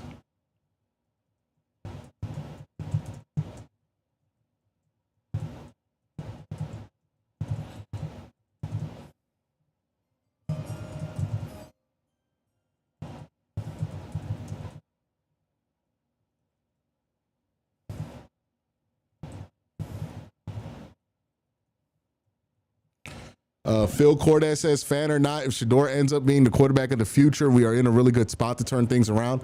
Hey, look, the Browns are in a good spot to turn things around, whether they have an answer on the roster or don't. And that's the upside here, right? And you can see it in a game like this where the offense isn't dysfunctional of like, hey, how many pieces they have. Dylan Sampson, Harold Fainin have really stepped up in this game. First West Coast win since Brandon Weeden in 2012, actually. Brandon Weeden, I think, is the last one in 2012. I've seen the 2015 one go around. I don't know where that's from, but I think it's 2012. Because in 2015, I think the Browns won like 2 fucking games. Maybe they won in San Francisco. It was Johnny Manziel, but I thought that was a home game. Raiders must take advantage. First down going for the end zone for Bowers, and he overthrows it. Ward was in on the coverage there. Just a bit high. There's Myles Garrett catching his breath. Almost, just through the fingertips. Has not been a big day for Bowers. They've thrown the ball 6 times, only 2 catches for 20 yards. One way or the other, Chip Kelly has got to figure out a way to get number 89 involved more, and I don't think having him one-on-one against guys like Denzel Ward is the answer. Receiver fell down. It was Lockett. All right, 3rd and 10. For a penalty. What? He may have been tripped down. Pass is incomplete, of course. Delpit was in on the coverage. Or are they going to get the penalty on Lockett? Well, I think they're going to get it on Lockett. Middle of your screen, number 17. Yeah, it's a push off. That's pass interference on offense. Offense number 17. It's a 10-down penalty. Replay 2nd down. Lockett clearly pushed off, and he pushed off so hard, he lost his footing. Lockett's father, Kevin, was a teammate of mine in Washington in 2001. You know, I'm okay, Tom. I've gotten used to teammates of mine having sons in the NFL. I don't think I'm okay with Tyler being 33 years old. Well, we're not getting any younger. No, I mean, that really makes me feel old that one of my teammates' sons is 33 and has been in the NFL. All right, 2nd and 20. 2nd down and 20. So the Browns try to stop their momentum. Oh, Myles Garrett shot off a cannon. Oh, he just got rid of it. Myles almost had number 18. Right in the back pocket of Geno Smith. Oh, my goodness. He almost got number 18. They did not help Stone Forsythe on that. Look at the get off right there. My goodness. Myles Garrett went around him quickly. You heard the whole stadium go, ooh, Got an injured Raider to a pass rush rep. That's Jordan Meredith. So they could put Putnam at center. And then Yeah, this is the last team that needed injuries. Putnam's coming back in. For a second, Caleb Rogers, the third-round pick out of Texas Tech, started to walk out on the field. That is what Raiders fans have been clamoring for. Yeah, some of the younger players getting more involved. Now, I mean, Genty obviously is involved. There's no doubt about that. But they haven't played the third-round offensive lineman. They don't throw the ball very often to Besh or Thornton. And so when you talk with Raiders fans, that's kind of their frustration. It's like, okay, we get it. We're not going to have a good season. We're not a good team. But let's at least develop these young guys. When we asked Pete Carroll about that, he said, you either have a philosophy or you don't. And his philosophy is to compete, to do whatever he can to win. And when he said, if you're asking me if I'm going to develop guys, We need to never wear regular uniforms ever again. Yeah, we need to dress like Virginia Tech forever. All right, 3rd and 11. They got Miles in the A gap. They're trying to get Miles another sack here. He's going to loop around. Oh, he almost got him. No, he's short. They're going to go for it. They're going to go for it. Well, he can feel the heat of Myles Garrett coming after him. They came with a stunt. Watch Miles. I think if they would have just rushed Miles straight up, he would have got it. Sanders is getting it however it comes. Josina, come on, please. Look, man, I'm going to just not acknowledge Josina anymore. She's not really a serious journalist, but you know. You know what I mean? Like, Josina's doing what Josina does, which is copy and paste messages from agents to Twitter, right? Like, that's what Josina does. Ain't really no reason to trip for it. So the Raiders score it here. Just take care of the ball and win the game. Considering the offense, Shedeur did great today. I would say Shedeur did pretty good. Pretty good. Pretty good. I would agree that he had a good debut.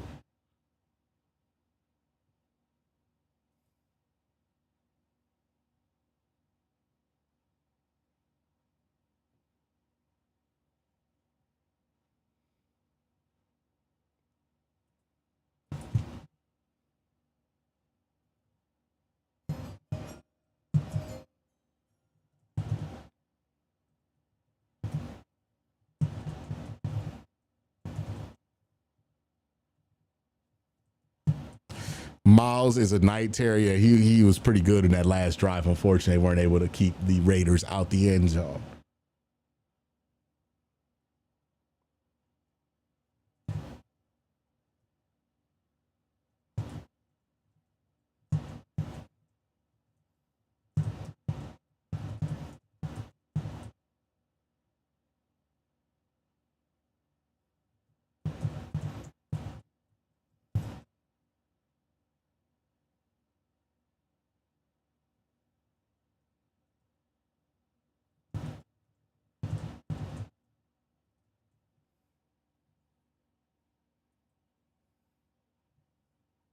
Oh, that's a back and forth game, isn't it? 24-21. All right. Jaguars on top. The job here for Shedeur, finish out the game. Get a nice drive. Maybe you get to the 30. Maybe you kick a field goal. But if you're able to answer here with points and you don't get the ball immediately back to the Raiders or turn it over or something stupid like that, the job is yours for the rest of the year. Like right now, if you're Shedeur, you got the starting job. Just don't throw it away, you know. Take care of the football. Get off the field here and just seal in this win. You got it in your back pocket. P. Crawley says no quarterback will look good in this offense. I mean, overall, there were still a lot of the same issues in this offense today that we've been dealing with. Now, the Raiders are a uniquely bad team. So that helped things. But, yeah, I mean, Are you going to argue with me that the Browns offense isn't bad? Like, aren't you one of the people who wants to fire Kevin because of the offense? Like, what fucking point are you making? Touchdowns in the first half.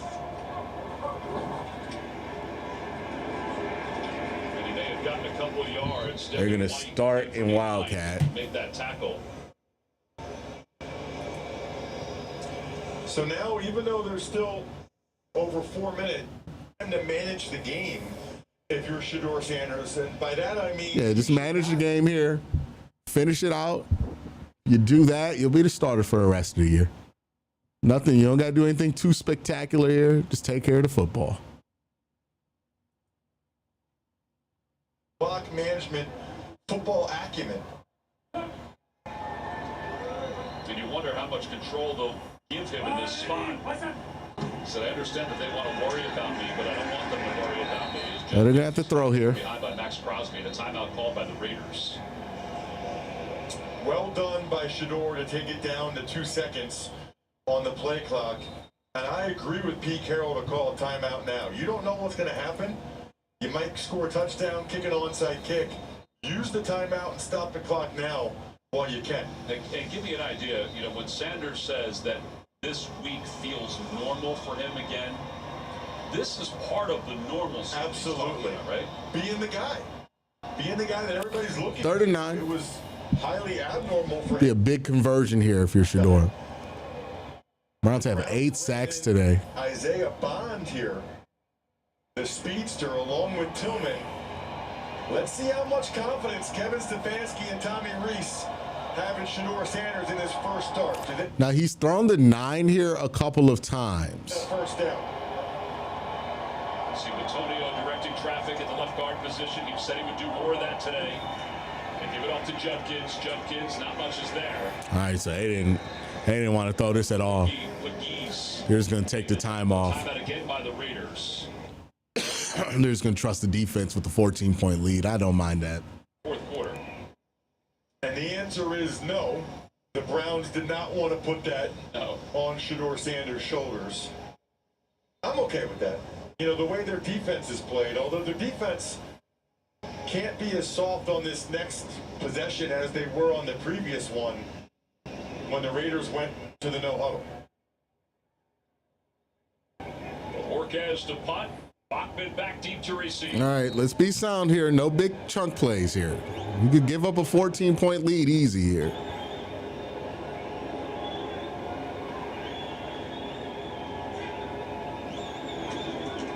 Raiders bring everybody. And Orquez gets that one off. Fair catch call by Bachman.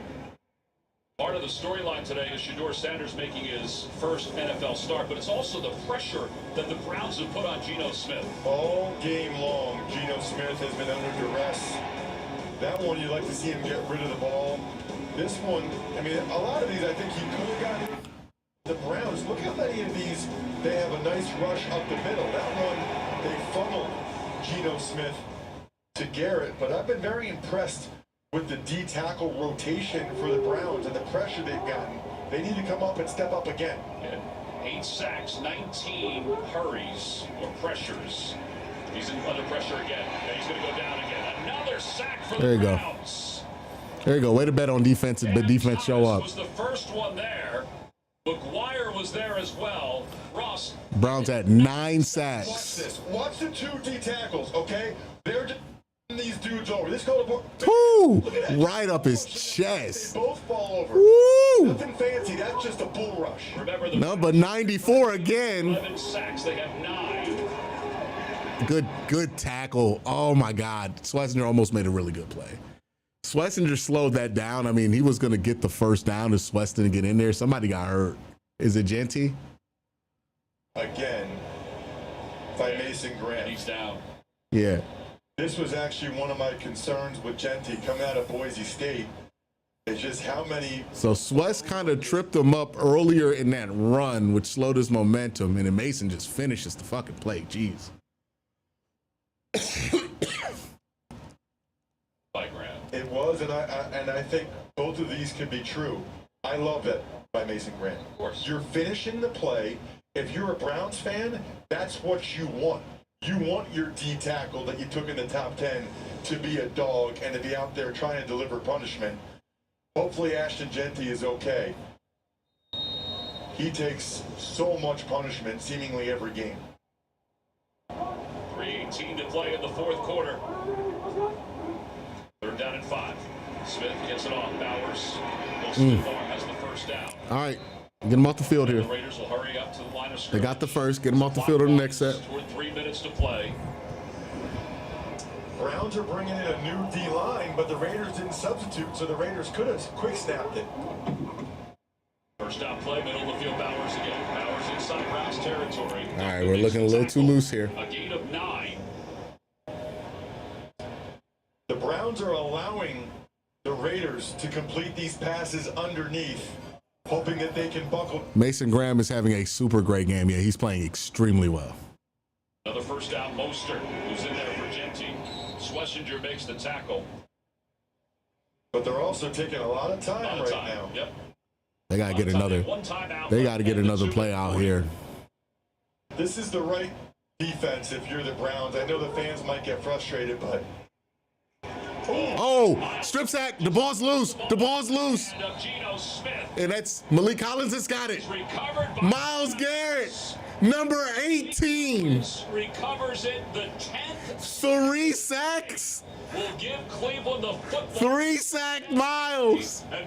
And he puts this one away. NFL record for sacks. That's your closer. That's your ball player. That's your franchise guy. Myles Garrett. My God. 18 sacks. Myles. Stone Forsythe is not going to be able to block Myles Garrett one-on-one very often. I don't know. That's ball game, folks. Against their That's ball game. Giving him help, giving him chips. That's ball game, y'all. Reserved for that protection scheme. 10 sacks in the ball game.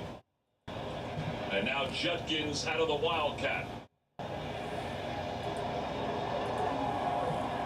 When a Browns quarterback makes his first NFL start, the Browns are 0 in their last 17. Judkins inside Raiders territory, spinning, still on his feet. There we go. 10 yards. As we reach the 2-minute warning, it's all Browns here in Vegas. 10 sacks. First start for Sanders and a touchdown for Sampson.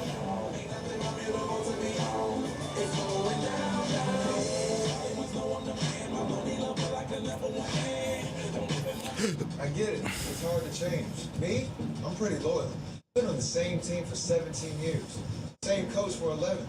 Never switched my number once. I start every warm-up with a pass from the same guy. What's up, Curtis? I shoot from the same spot every time.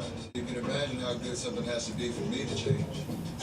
Can't beat it, can't beat it, can't beat it, can't beat it with the big bad dog. Come on. Don't make it look easy. Don't make it look good.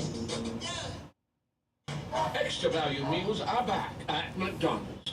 For just $8, get 10 tender, juicy chicken McNuggets, plus hot, salted fries, and Myles has now the 10-piece McNuggets meal. 13 sacks I got in 4 games. colon cancer.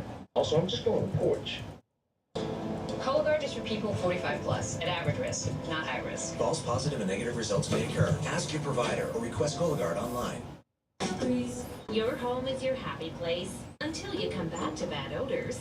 Use Febreze plug-in.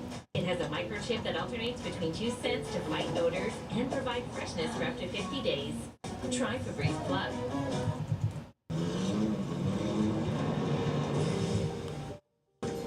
You won't remember my name. This is the last time you will see me at the top.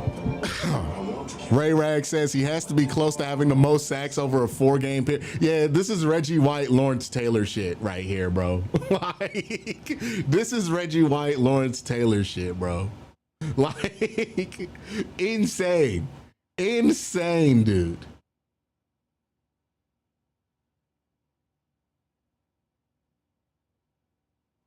Insane. Oh my goodness. Yeah. Yeah, he's the greatest Browns player to put on that uniform since 1999. No doubt. No doubt. No doubt. No doubt in my mind. Holy shit, man.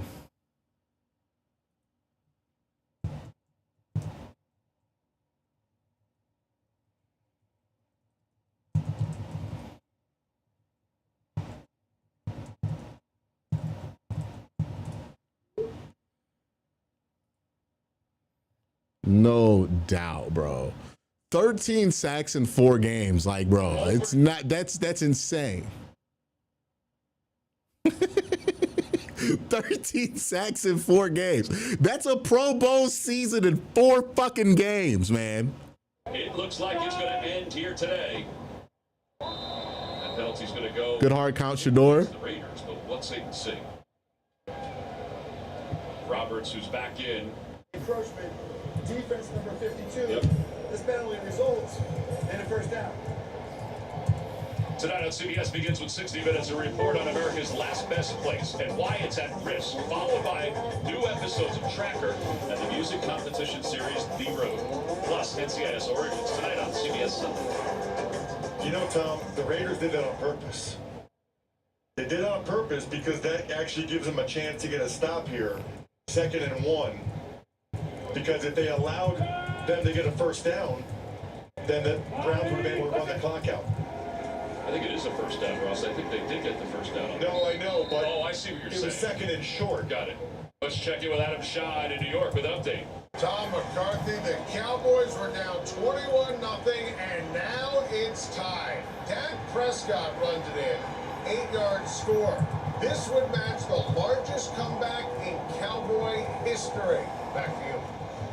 That's an incredible stat. I mean, seriously, Cowboy history in all those games that they won. So I've seen more and more of this at every level of football, that when it's like 2nd and 1, it's very interesting, yeah. You don't want to give them, because they only need a yard or 2 to get the first down, and then that gives them an extra down.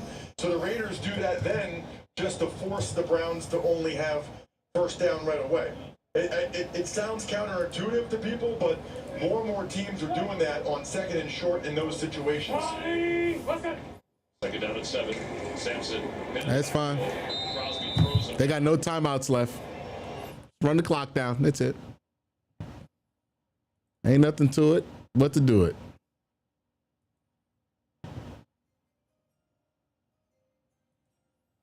Someone gave Miles a Pat Riley winning time kind of speech because good God. Hey, man, Miles wants the sack record. And now he is, what, 1, 2, 3, 4, 5 sacks away from taking it outright? 5 sacks for Miles in 6 games. Harold Fannin gets the outside. They're going to call holding.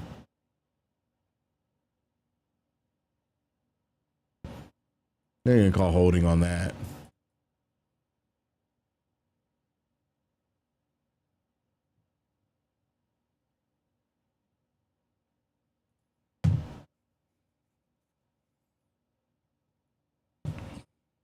Behind this penalty, it's 4th down, and the clock will start on the snap because of the foul. That's the 3rd illegal shift today. Can't have penalties in this kind of a situation where you're just trying to kill the clock, though.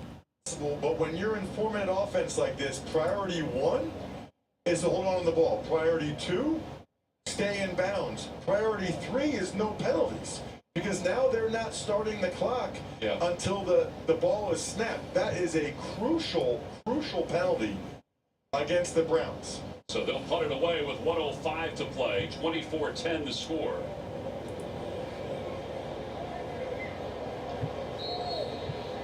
A lot of hype coming into this ball game, considering these were 2-8 teams, but the hype surrounded Shador Sanders making his first NFL start. And unless the Browns get the ball back, he will finish 11 for 20, 208 yards. There is a flag down as Bojorquez pumps this one out of bounds on the far side. As the clock stops with 59 seconds left to play. I think that's going to go against the Raiders. It looked like they were even lined up. The last 2 minutes of this game are not going to be a coaching tape. Maybe what not to do in certain situations. There were 2 fouls, both on the defense. Offside, number 32. The penalties decline. Punishment for covering the snapper. Number 23, it's a 5-yard penalty. We'll replay 4th down. The clock again will start on the snap. Yeah, so 59 seconds left, and now the clock will start on the snap. So, Wait, are they still going to punt it from the 29? well, that's a good question. This has to be a record. Nobody's ever punted it from inside the 30-yard line, have they? They need to go for it. Yeah, go for it or attempt the field goal. I don't think I've ever seen someone punt it from inside the 30. Why are we punting this? Well, hey, it worked. when was the last time you saw somebody with 10 sacks in a game? Now you find some other little nuggets to slide in there. I mean, that was an 18-yard net punt, but at least it wasn't just a 9-yard net punt. Well, let's see if they can get that last sack. Again, the record for sacks in a game for the Browns is 11. They have 10. And here's the thing for the Browns. You're up by 2 scores, 50 seconds left, nothing deep. Obviously, They're trying to get the sack record. That's what they're trying to do. you don't want to let them get out of bounds. I'm a little surprised on the outside. The Browns are a little bit higher. Don't let them just have a quick 10-yard out route. Yeah, they've lined up the picket fence. Here's Mostert. And Mostert right in the middle of the field. Again, no timeouts left for the Raiders as it goes up to the 28-yard line. All right, FDBD says, hold on. He'd be feasting trying to get another one. He's trying to break the all-time record. 30 seconds left. Bowers hit as he caught that one. And 25-24. We talk so much about quarterbacks and how many the Browns have had. Their last win for a quarterback making his first NFL start was 1995.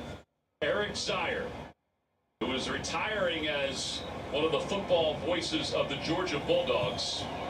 And that'll do it. The Cleveland Browns and Shedeur Sanders come to Las Vegas, and they win it 24-10 in his first NFL start. Yeah, they tried to get the sack record.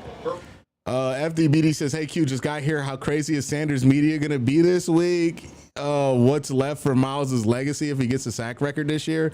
I mean, Miles has a lot of legacy to go after. He could win a Super Bowl, right? He wants to win a ring. He hasn't gotten the most important thing he wants, so there's a ton left for him to chase. How crazy is Sanders media going to be? They're going to be happy this week. I don't see a reason why they want to be happy. I'm pretty sure this means that Shedeur is going to be named the starter for the rest of the season. I don't think they're going to be that crazy, like, now that they're going to be operating from a place of like, hey, Shedeur's got the job. Maybe you can relax a little bit and kind of focus on some of the other stuff going on. Yeah, I think they'll be fine. I think they'll be fine. I don't think they're going to be that crazy. We have found out one thing. The Shedeur apparatus or whatever it is around the Sanders family, it reacts and does more wild shit when they lose than when they win. So, you know, if this were like a bad game, you would have seen some crazy shit out there. But since it's a fine game, you know what I mean? People are going to make it be like he was perfect in this game. He certainly wasn't. You know, he had some things that he's going to want to clean up on film, but I think he played well enough to become the starter for the rest of the year. And really, that's all you could hope for a guy in his first start. You know, I said in the video before, all I wanted Shedeur to do was to, you know, just stay level, right? Just keep his head above water, and don't let the moment overcome him. And he did a good job of making sure that wouldn't be the case. Now, is he going to have tougher challenges ahead of him if he becomes the starter for the rest of the year? Absolutely. The Raiders might be the one team. They might be one of the few teams that are worse than the Cleveland Browns right now, or at least playing worse football offensively than the Browns right now. So, you know, you take it with a grain of salt, right? Doesn't mean the Browns are going to make a run and win a division and get to the Super Bowl or anything like that. But I would say you have to be happy with what you've seen. I think this is going to allow him to get more opportunities. And I think that's ultimately what a lot of people have wanted, was to get opportunities for Shedeur. And that's what you're going to get to see, is more opportunities to be able to evaluate him going forward. No chance Kevin rolls out Gabriel after this. I would be shocked if he started Gabriel next week. He might be non-committal or act like he's going to start Gabriel in the press conference today. I would really ignore whatever he says in the press conference. I think by the time we get to Wednesday, he's going to start Shador. I would be shocked if that's not the case, because at this point, you know, you're putting yourself in a position where it's like, do you want to? You're making it seem like you don't want to win if you're putting Shador in, and there's like actual tangible proof of that, right? So he's going to have to put Shador in. And Shador played well enough to take the job, I think. You know, Dillon hadn't been great. I thought last week's performance was pretty bad by Shador, but this was a much, you know, you saw some improvement there from Shador. It wasn't perfect, but it was in the right direction, and he demonstrated that he is capable of making some throws that the other quarterbacks on the roster aren't capable of making. So, yeah, you know, I think he's going to pretty easily take this job. Over-under was 36.5. I know why he didn't kick it at FBI. I think he was trying to get the sack record. Browns were at like 11 team sacks, and the record's 11.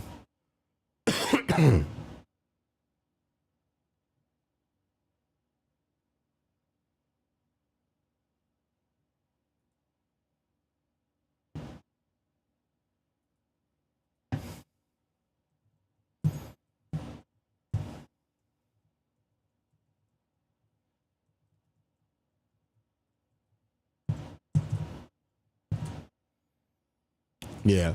So we're going to go live on Bleach Report just a second. We're going to do the post-game show. But yeah, it's going to be an interesting week. I think you got to give Shador the job at this point. I know that Dillon like grades highly for them, but like they're going to have to give Shador the job this week. They know what it is at this point. What's the next game? So the next game at home? Because at this point, putting in Dillon is not good for his development, because now he's not going to feel like there's support for him, right? If he goes out there, like it's just not good for him to go out there. Yeah, the next game is the 49ers at home. Yeah, Shador's going to start that game. Shador's going to start next week, I'm pretty sure. FDBD says, thanks, Q, for being the realest. Solid W. Appreciate you, man. Appreciate you.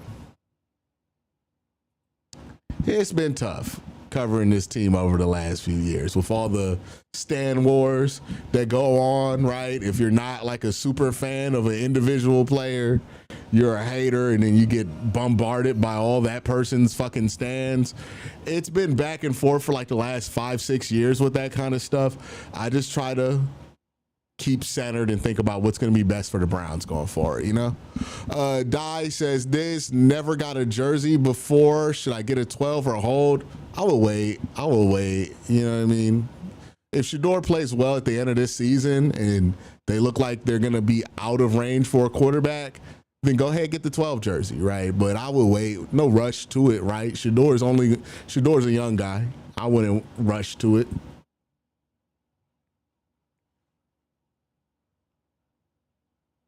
Apparently, like, Twitter made it so that you can see where people's accounts originate from, and we're seeing some wild shit. Like, the bot farm stuff was real.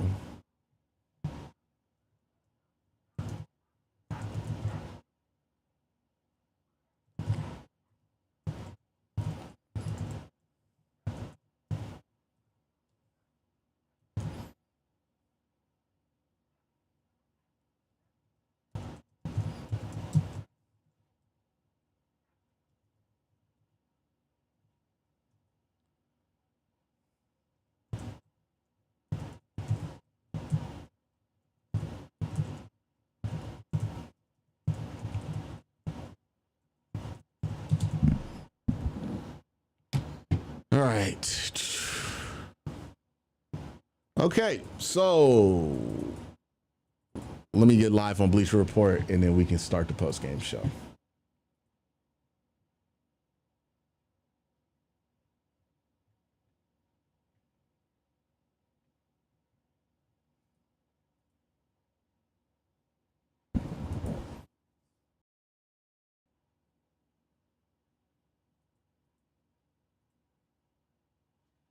Mic check, mic check.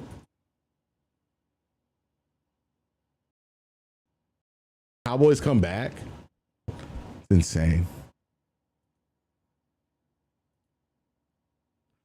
All right, yeah, let's go live. Once that button's up.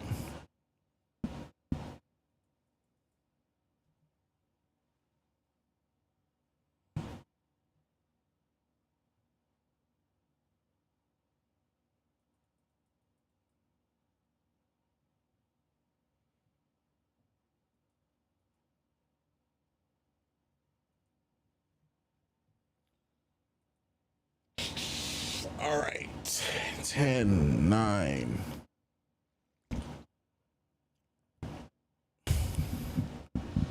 We are live here on Bleacher Report. We're also live on YouTube. If you're taking part of the Simo stream, make sure you give a thumbs up in chat. But Shedeur Sanders, his first start, how was the first start? How did he look? Did he improve from what he did last week? And how much does it mean that the Browns were able to look this dominant versus a team that, you know, is not that good in the Raiders, right? There's a lot of questions here that people want the answer to. If we're going to talk about Shedeur, here's what I'll say about Shedeur's performance. We'll go over the numbers of it right here. And I think the numbers don't really do justice what we saw, but, you know, the numbers are the numbers. He went 11 of 20 for 209 yards, averaged 10.5 yards per attempt, took 1 touchdown, took 1 interception, took 1 sack for 3 yards, quarterback rating of 87.3. I would say he was better than his numbers indicate, right? The numbers seem to make it seem like he had a pretty pedestrian day. He made a couple of really nice throws. There was a 150-yard throw to Isaiah Bond that you're going to see a ton on your timeline. There was another nice throw to Jerry Jeudy that Jerry Jeudy fumbled. So we saw the flashes of the brilliance from Shedeur, especially when it comes to his out of structure playmaking. We also saw Shedeur kind of struggle to move the offense kind of consistently down the field. You know, there was a lot of 3 and outs in this game, so that's something that he's going to want to work on. It wasn't a perfect outing by any means, but for what the expectations are for a rookie in their first start, I thought this was good. You know, I thought if we're comparing debuts for debuts, I think Dillon had better numbers in his debut, but I would say Shedeur was more promising in his debut. So, like, I think this is a better one. Obviously, the Browns also won in this debut, and they did not win in Dillon's debut. So if we want to compare those two, and some people will, I think you could say that Shedeur's was better here. You know, I thought the most impressed I was with Shedeur was his improvement when it comes to his pocket management, because Shedeur's pocket management in that first game he came into against Baltimore. Give me one sec. His pocket management and how he handled pressure, I thought was like straight up awful in that game. He took like 3 sacks, but lost 30 yards in those moments. This game, he only took 1 sack, and also in the situations where he was pressured, he did a much, much, much better job of being poised and making the right decisions. Like 100%. That was a lot different than last week. That looked a lot more like the progress that he had made against the Carolina Panthers in that preseason game versus what he looked like versus the Rams. That was the most encouraging thing for me, because look, the out of structure throws, we know that Shedeur can do that. That's never been a question with Shedeur, but the big question has been like, hey, how much better can he manage this pocket stuff? And he did a lot better of a job there. I thought his poise under pressure was really good.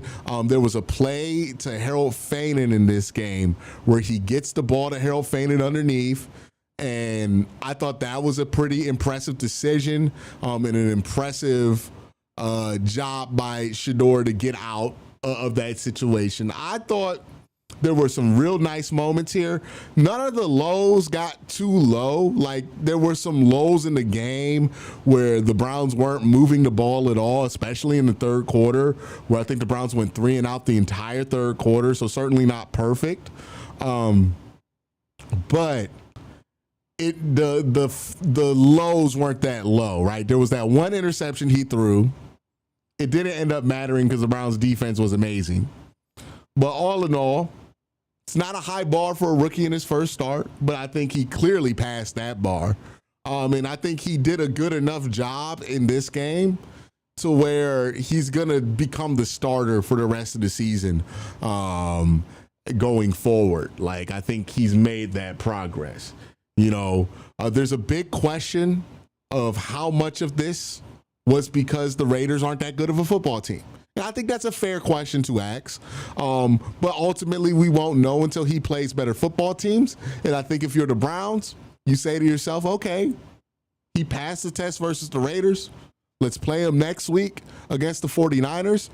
And then let's compare those two games and let's see what the difference is, because the 49ers are a much better team than the Las Vegas Raiders.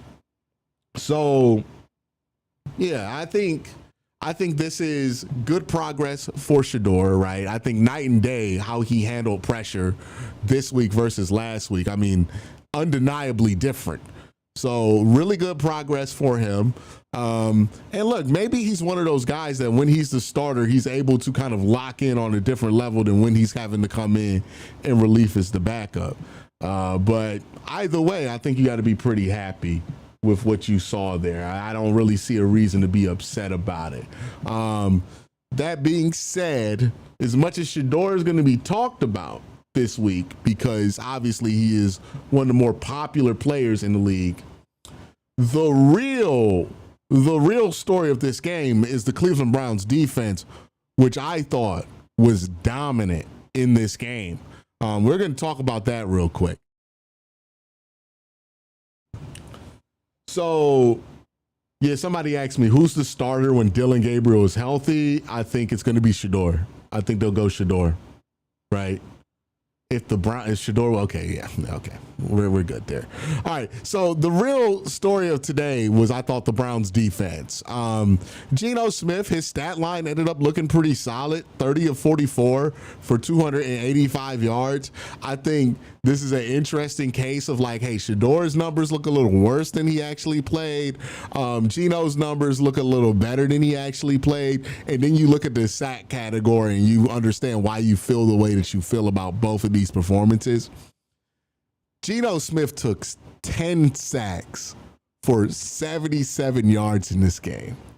The Cleveland Browns defense got 10 sacks in this game. Miles had 3 of them, and I think all of these sacks were in the second half. So 3 1/2 for Myles Garrett. Devin Bush got him a piece. Isaiah McGuire got him a piece. Mike Hall got him half a sack. Malik Collins got him 2.5. Malik Collins got 2.5 today. Shelby Harris got him half. I'm shocked they didn't give Mason Graham one of those sacks, because he definitely was back there. Mason Graham was a fucking dog today, by the way. We need to talk about it. Mason Graham was fantastic in this game.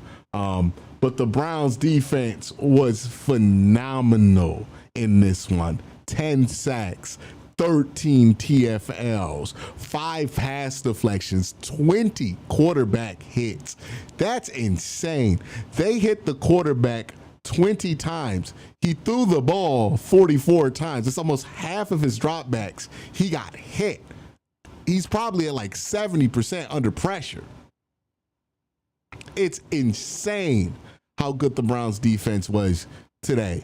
And look, again, the Raiders offense have been bad for a while now. Geno Smith has been playing bad football for a while now. So we're not just going to act like we're the only team that's done this to the Raiders, right? You look at their last 3 weeks of football, they scored 10 points this week, 16 points last week versus the Cowboys.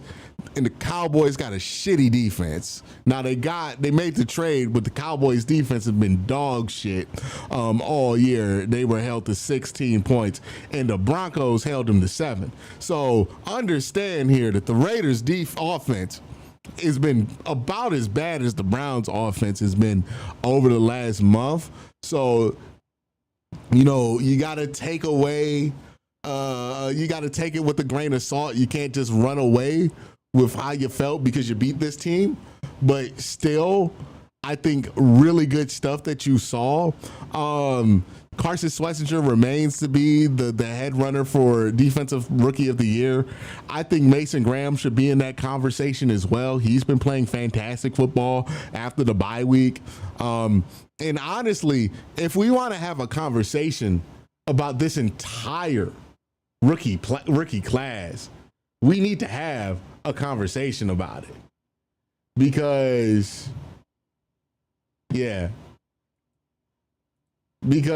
one of the things that we have seen with this rookie class is that everybody is showing a little bit of something, right? Like first round pick Mason Graham, he looks great.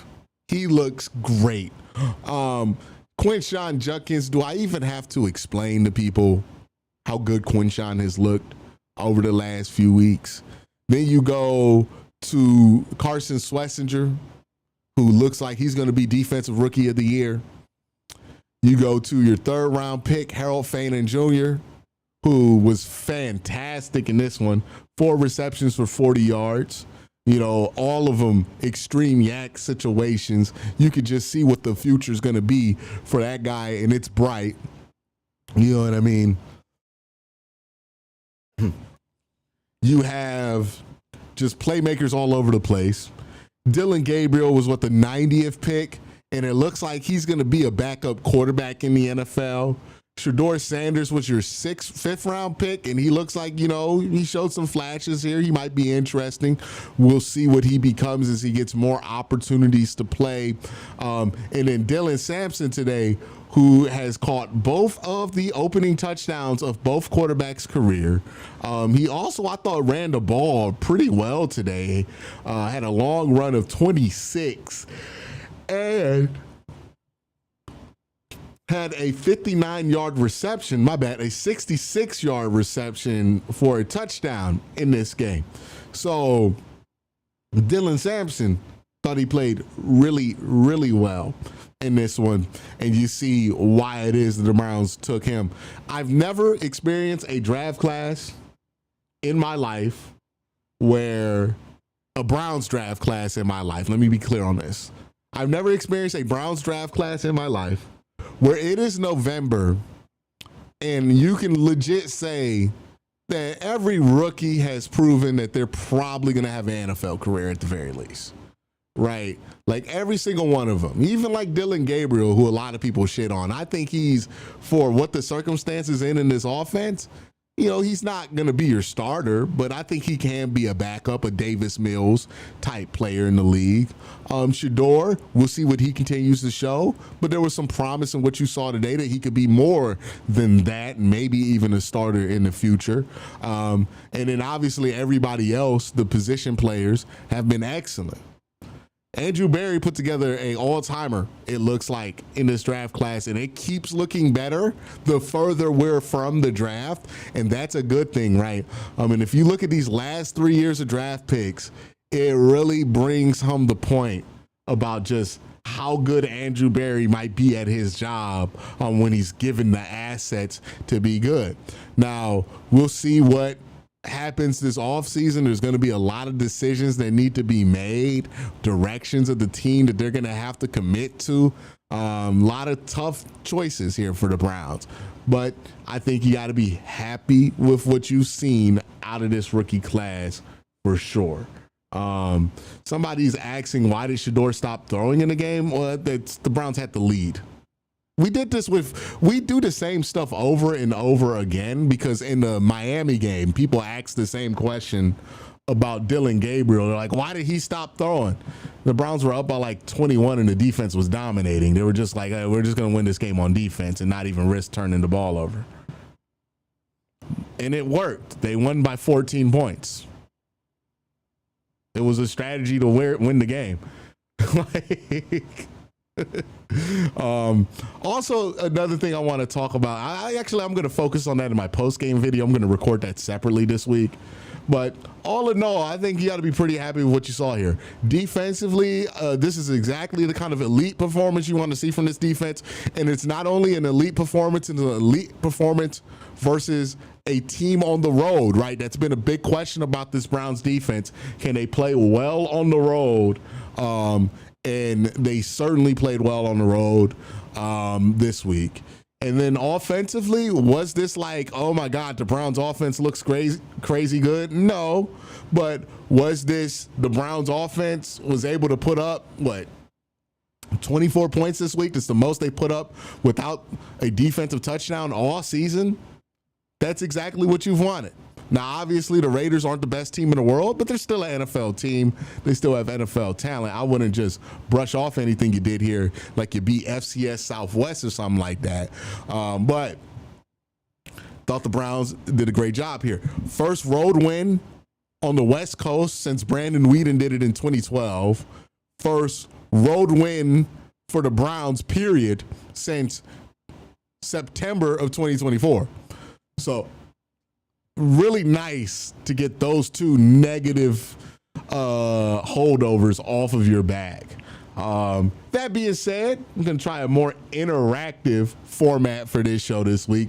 Let's go bring it to the comment section. If you want to super chat on YouTube, if you want to join the chat on Bleacher Report, we'll be looking at it. If you have questions that you want to ask, go ahead and ask them, especially if you're in that Bleacher Report chat, and we'll get to it. We're going to try something more interactive this week.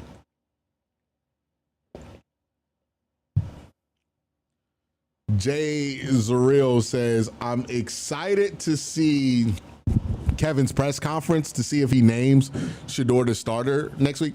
I would expect that to happen on Wednesday. Here's what I think is going to happen, and here's what I would prepare everybody for.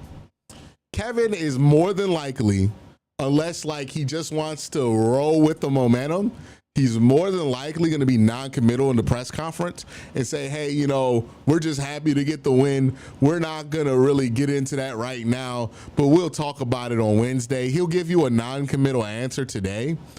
I think they're going to announce Wednesday that Shedeur is going to be the starter going forward, and even if Dylan comes back from concussion protocol.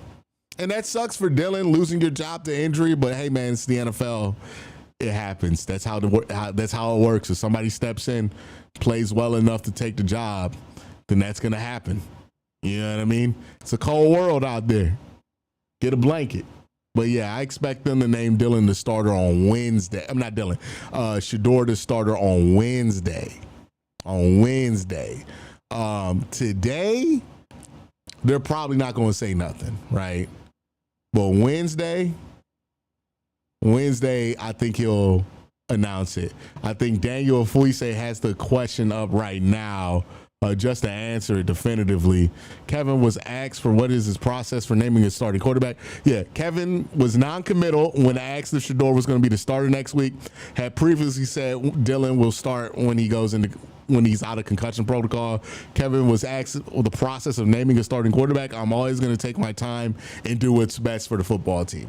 So, you know, for those of us who have not been around Kev for a while, right, and don't really speak Kev Stefanskian, let me tell you what that's Kevin Stefanski for. When he was not going to bench Joe Flacco, right, and he was dead set on not benching him, he said in the press conference straight up, I'm not benching Joe Flacco. The week before he benches Joe Flacco, Kevin was in the press conference and he was non-committal about the quarterback position. And then all of a sudden during Wednesday, you find out that Dylan Gabriel gets named the starter. This is the same exact thing happening again. Kevin's in the press conference. They ask him about the starting quarterback. He's not going to give an immediate answer after the game about who's going to be the starter for the rest of the season. But I am pretty confident, because he's giving a non-committal answer, that come Wednesday, they're going to name Shedeur the starter for the rest of the season. So He's going to be named the starter. You know what I mean? All the tea leaves are there for him to be named the starter. I know First Take's going to make a big fucking deal of this and act like the Browns aren't going to start. Maybe the Browns leak it tomorrow that Shador's expected to start, but they're going to, let me save you some stress and controversy. They're going to name Shador the starter Wednesday. It's just going to be announced officially on Wednesday. He's going to be non-committal today. That's completely normal. He will name him the starter by Wednesday. You know what I mean? Like, that's going to happen. I think Shador did enough to take the job there, right? Or at least to earn an opportunity next week versus the 49ers.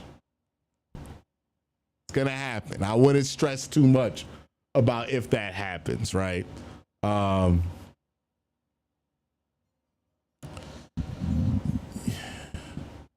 O'Brien Brown says UCSS, the Ultimate Cleveland Sports Show, gave Shador a B+. Do you agree? I gave Dylan a C in his debut, and I said that Shador's was better than Dylan, so B reads is correct. I would say B reads is correct. Yeah, I think that's fine. B. It certainly wasn't an A. I wouldn't give it a B+. If he had like, you know, a drive in there where he goes like 7 for 7 and the Browns score a touchdown on like a 70-yard drive, I think that'd have pushed it to an A. But in absence of that, I would say this is a B. I would give it a B. I think that's a good grade. It's an excellent grade for a debut. Look, my bar for a debut is just don't shit your pants if you're the quarterback. As long as you don't shit your pants, I'm happy. You know? So good on Shador. Well, yeah, that's what I would rank it. That's why I would grade it.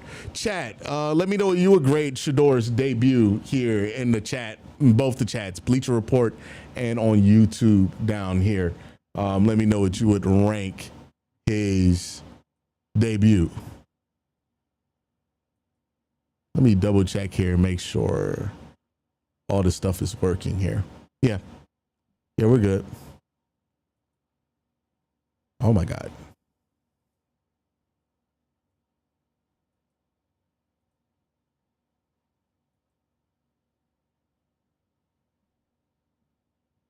Someone said B-.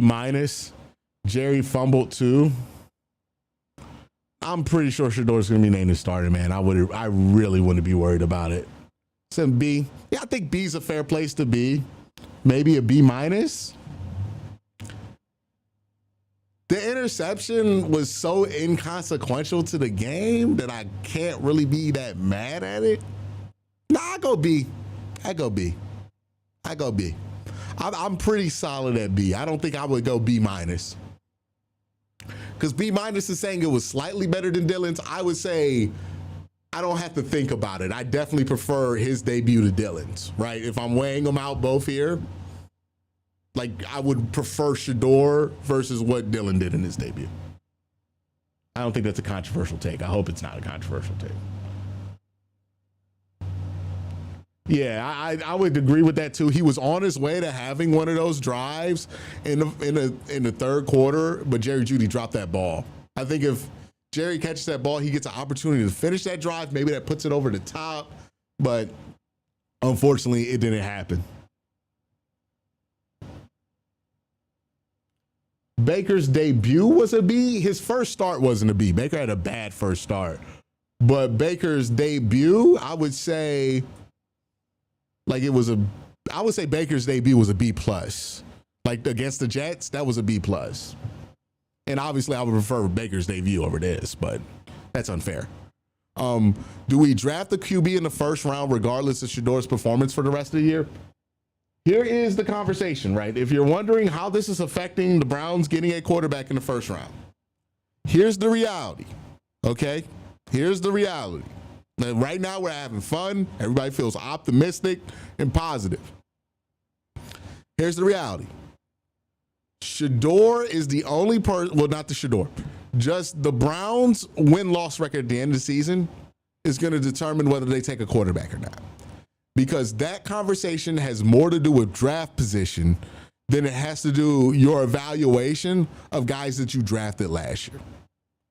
If they're in a position to take their number one graded quarterback of this class, and that guy is somebody they think highly of, they're going to take that guy. Regardless of whatever they feel about Shedeur, regardless of however they feel about Dylan Gabriel, they will take that guy. I'm telling you this right now, right? The same way I told everybody Shedeur was going to get to start against the Raiders, and I'm telling y'all right now, Shedeur's going to start next week. If they're in a position draft-wise, let's say they don't win any games for the rest of the year, and the Browns get the second or first pick, and they can take the quarterback that they want, they're going to take that guy. So if Shedeur, or if you want Shedeur to have the job next year, what Shedeur has to do is win games. Because the draft position will determine that conversation more than Shedeur's individual play. The Browns aren't going to say, we're not going to take a guy we have at the top of our board at the most important position in football because somebody that we took in the 5th round might be decent. They're just not going to take that chance. They're going to take that guy. And I know some people aren't going to like that, but that's the reality. So if that's where they're at, then, you know, it's going to be more about their record than about an evaluation. And that's just the reality of that. You can not like it. You can like it. You can hate it because you thought Shedeur should have been the top. I'm not arguing that. I'm just telling you what the reality is. If the Browns are in a position to take a quarterback that they have rated at the top of the draft, they're going to do it. There's no doubt about it. If they aren't in that position because they win too many games, then it starts to become more of a factor. But that's going to be what determines that conversation. You know? And we'll see. We'll see what happens. You know, we got a long way between now and April, as Ingram points out. You know, right now, well, not Ingram, T. Graham points out, right now it's just about getting to the end of the season. We'll see where the cards lie at the end of the season.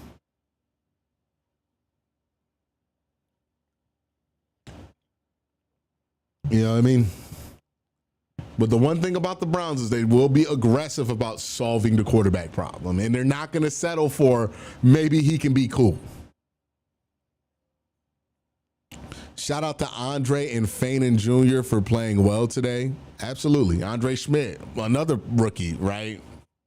Playing really well for him. Really got to be happy with what you... All three phases. I mean, Gage Larvin, undrafted free agent. Huge play to score that first touchdown, set the tone for the game.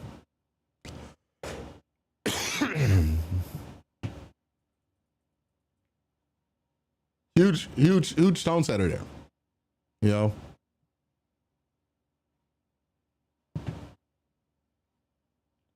But yeah, I would say I'm pretty happy with what we saw today. I think you got to, if you're a Browns fan, there's really no way to be upset about it. Tons of things to talk about. We're going to talk about it as the week goes on. I'm excited to do a lot of my post-game stuff here. You know, and I like Shedeur's confidence, right? You know, this is a tough place to succeed, which is Cleveland at the quarterback position. It is not an easy place to succeed. Even when things are going good, it's not an easy place to succeed. And I like how Shedeur came out confident. And we'll see if he continues to be confident going forward. But as far as the debut goes, this was good.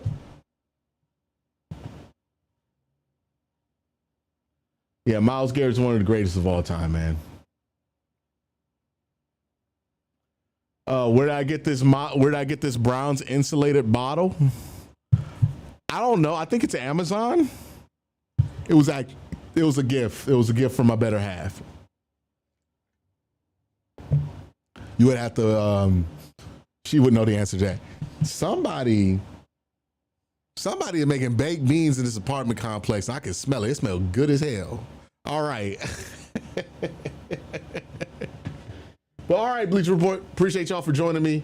We're gonna now finish this exclusively on YouTube.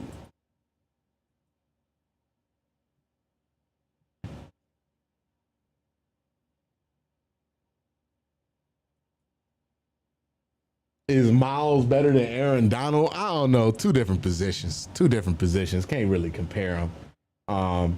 What I will say is that I think Miles is one of the greatest edge rushers of my lifetime. I can't speak for Reggie White.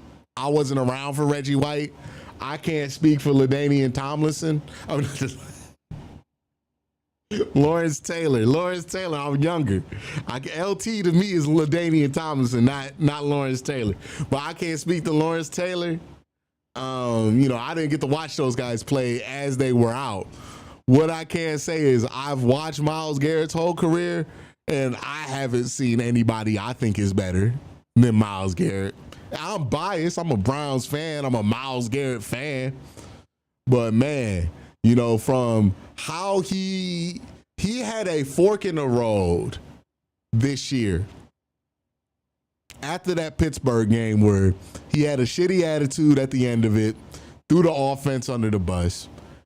And, I called him out for it. A lot of people called him out for it. And I think after that point, he's been so good.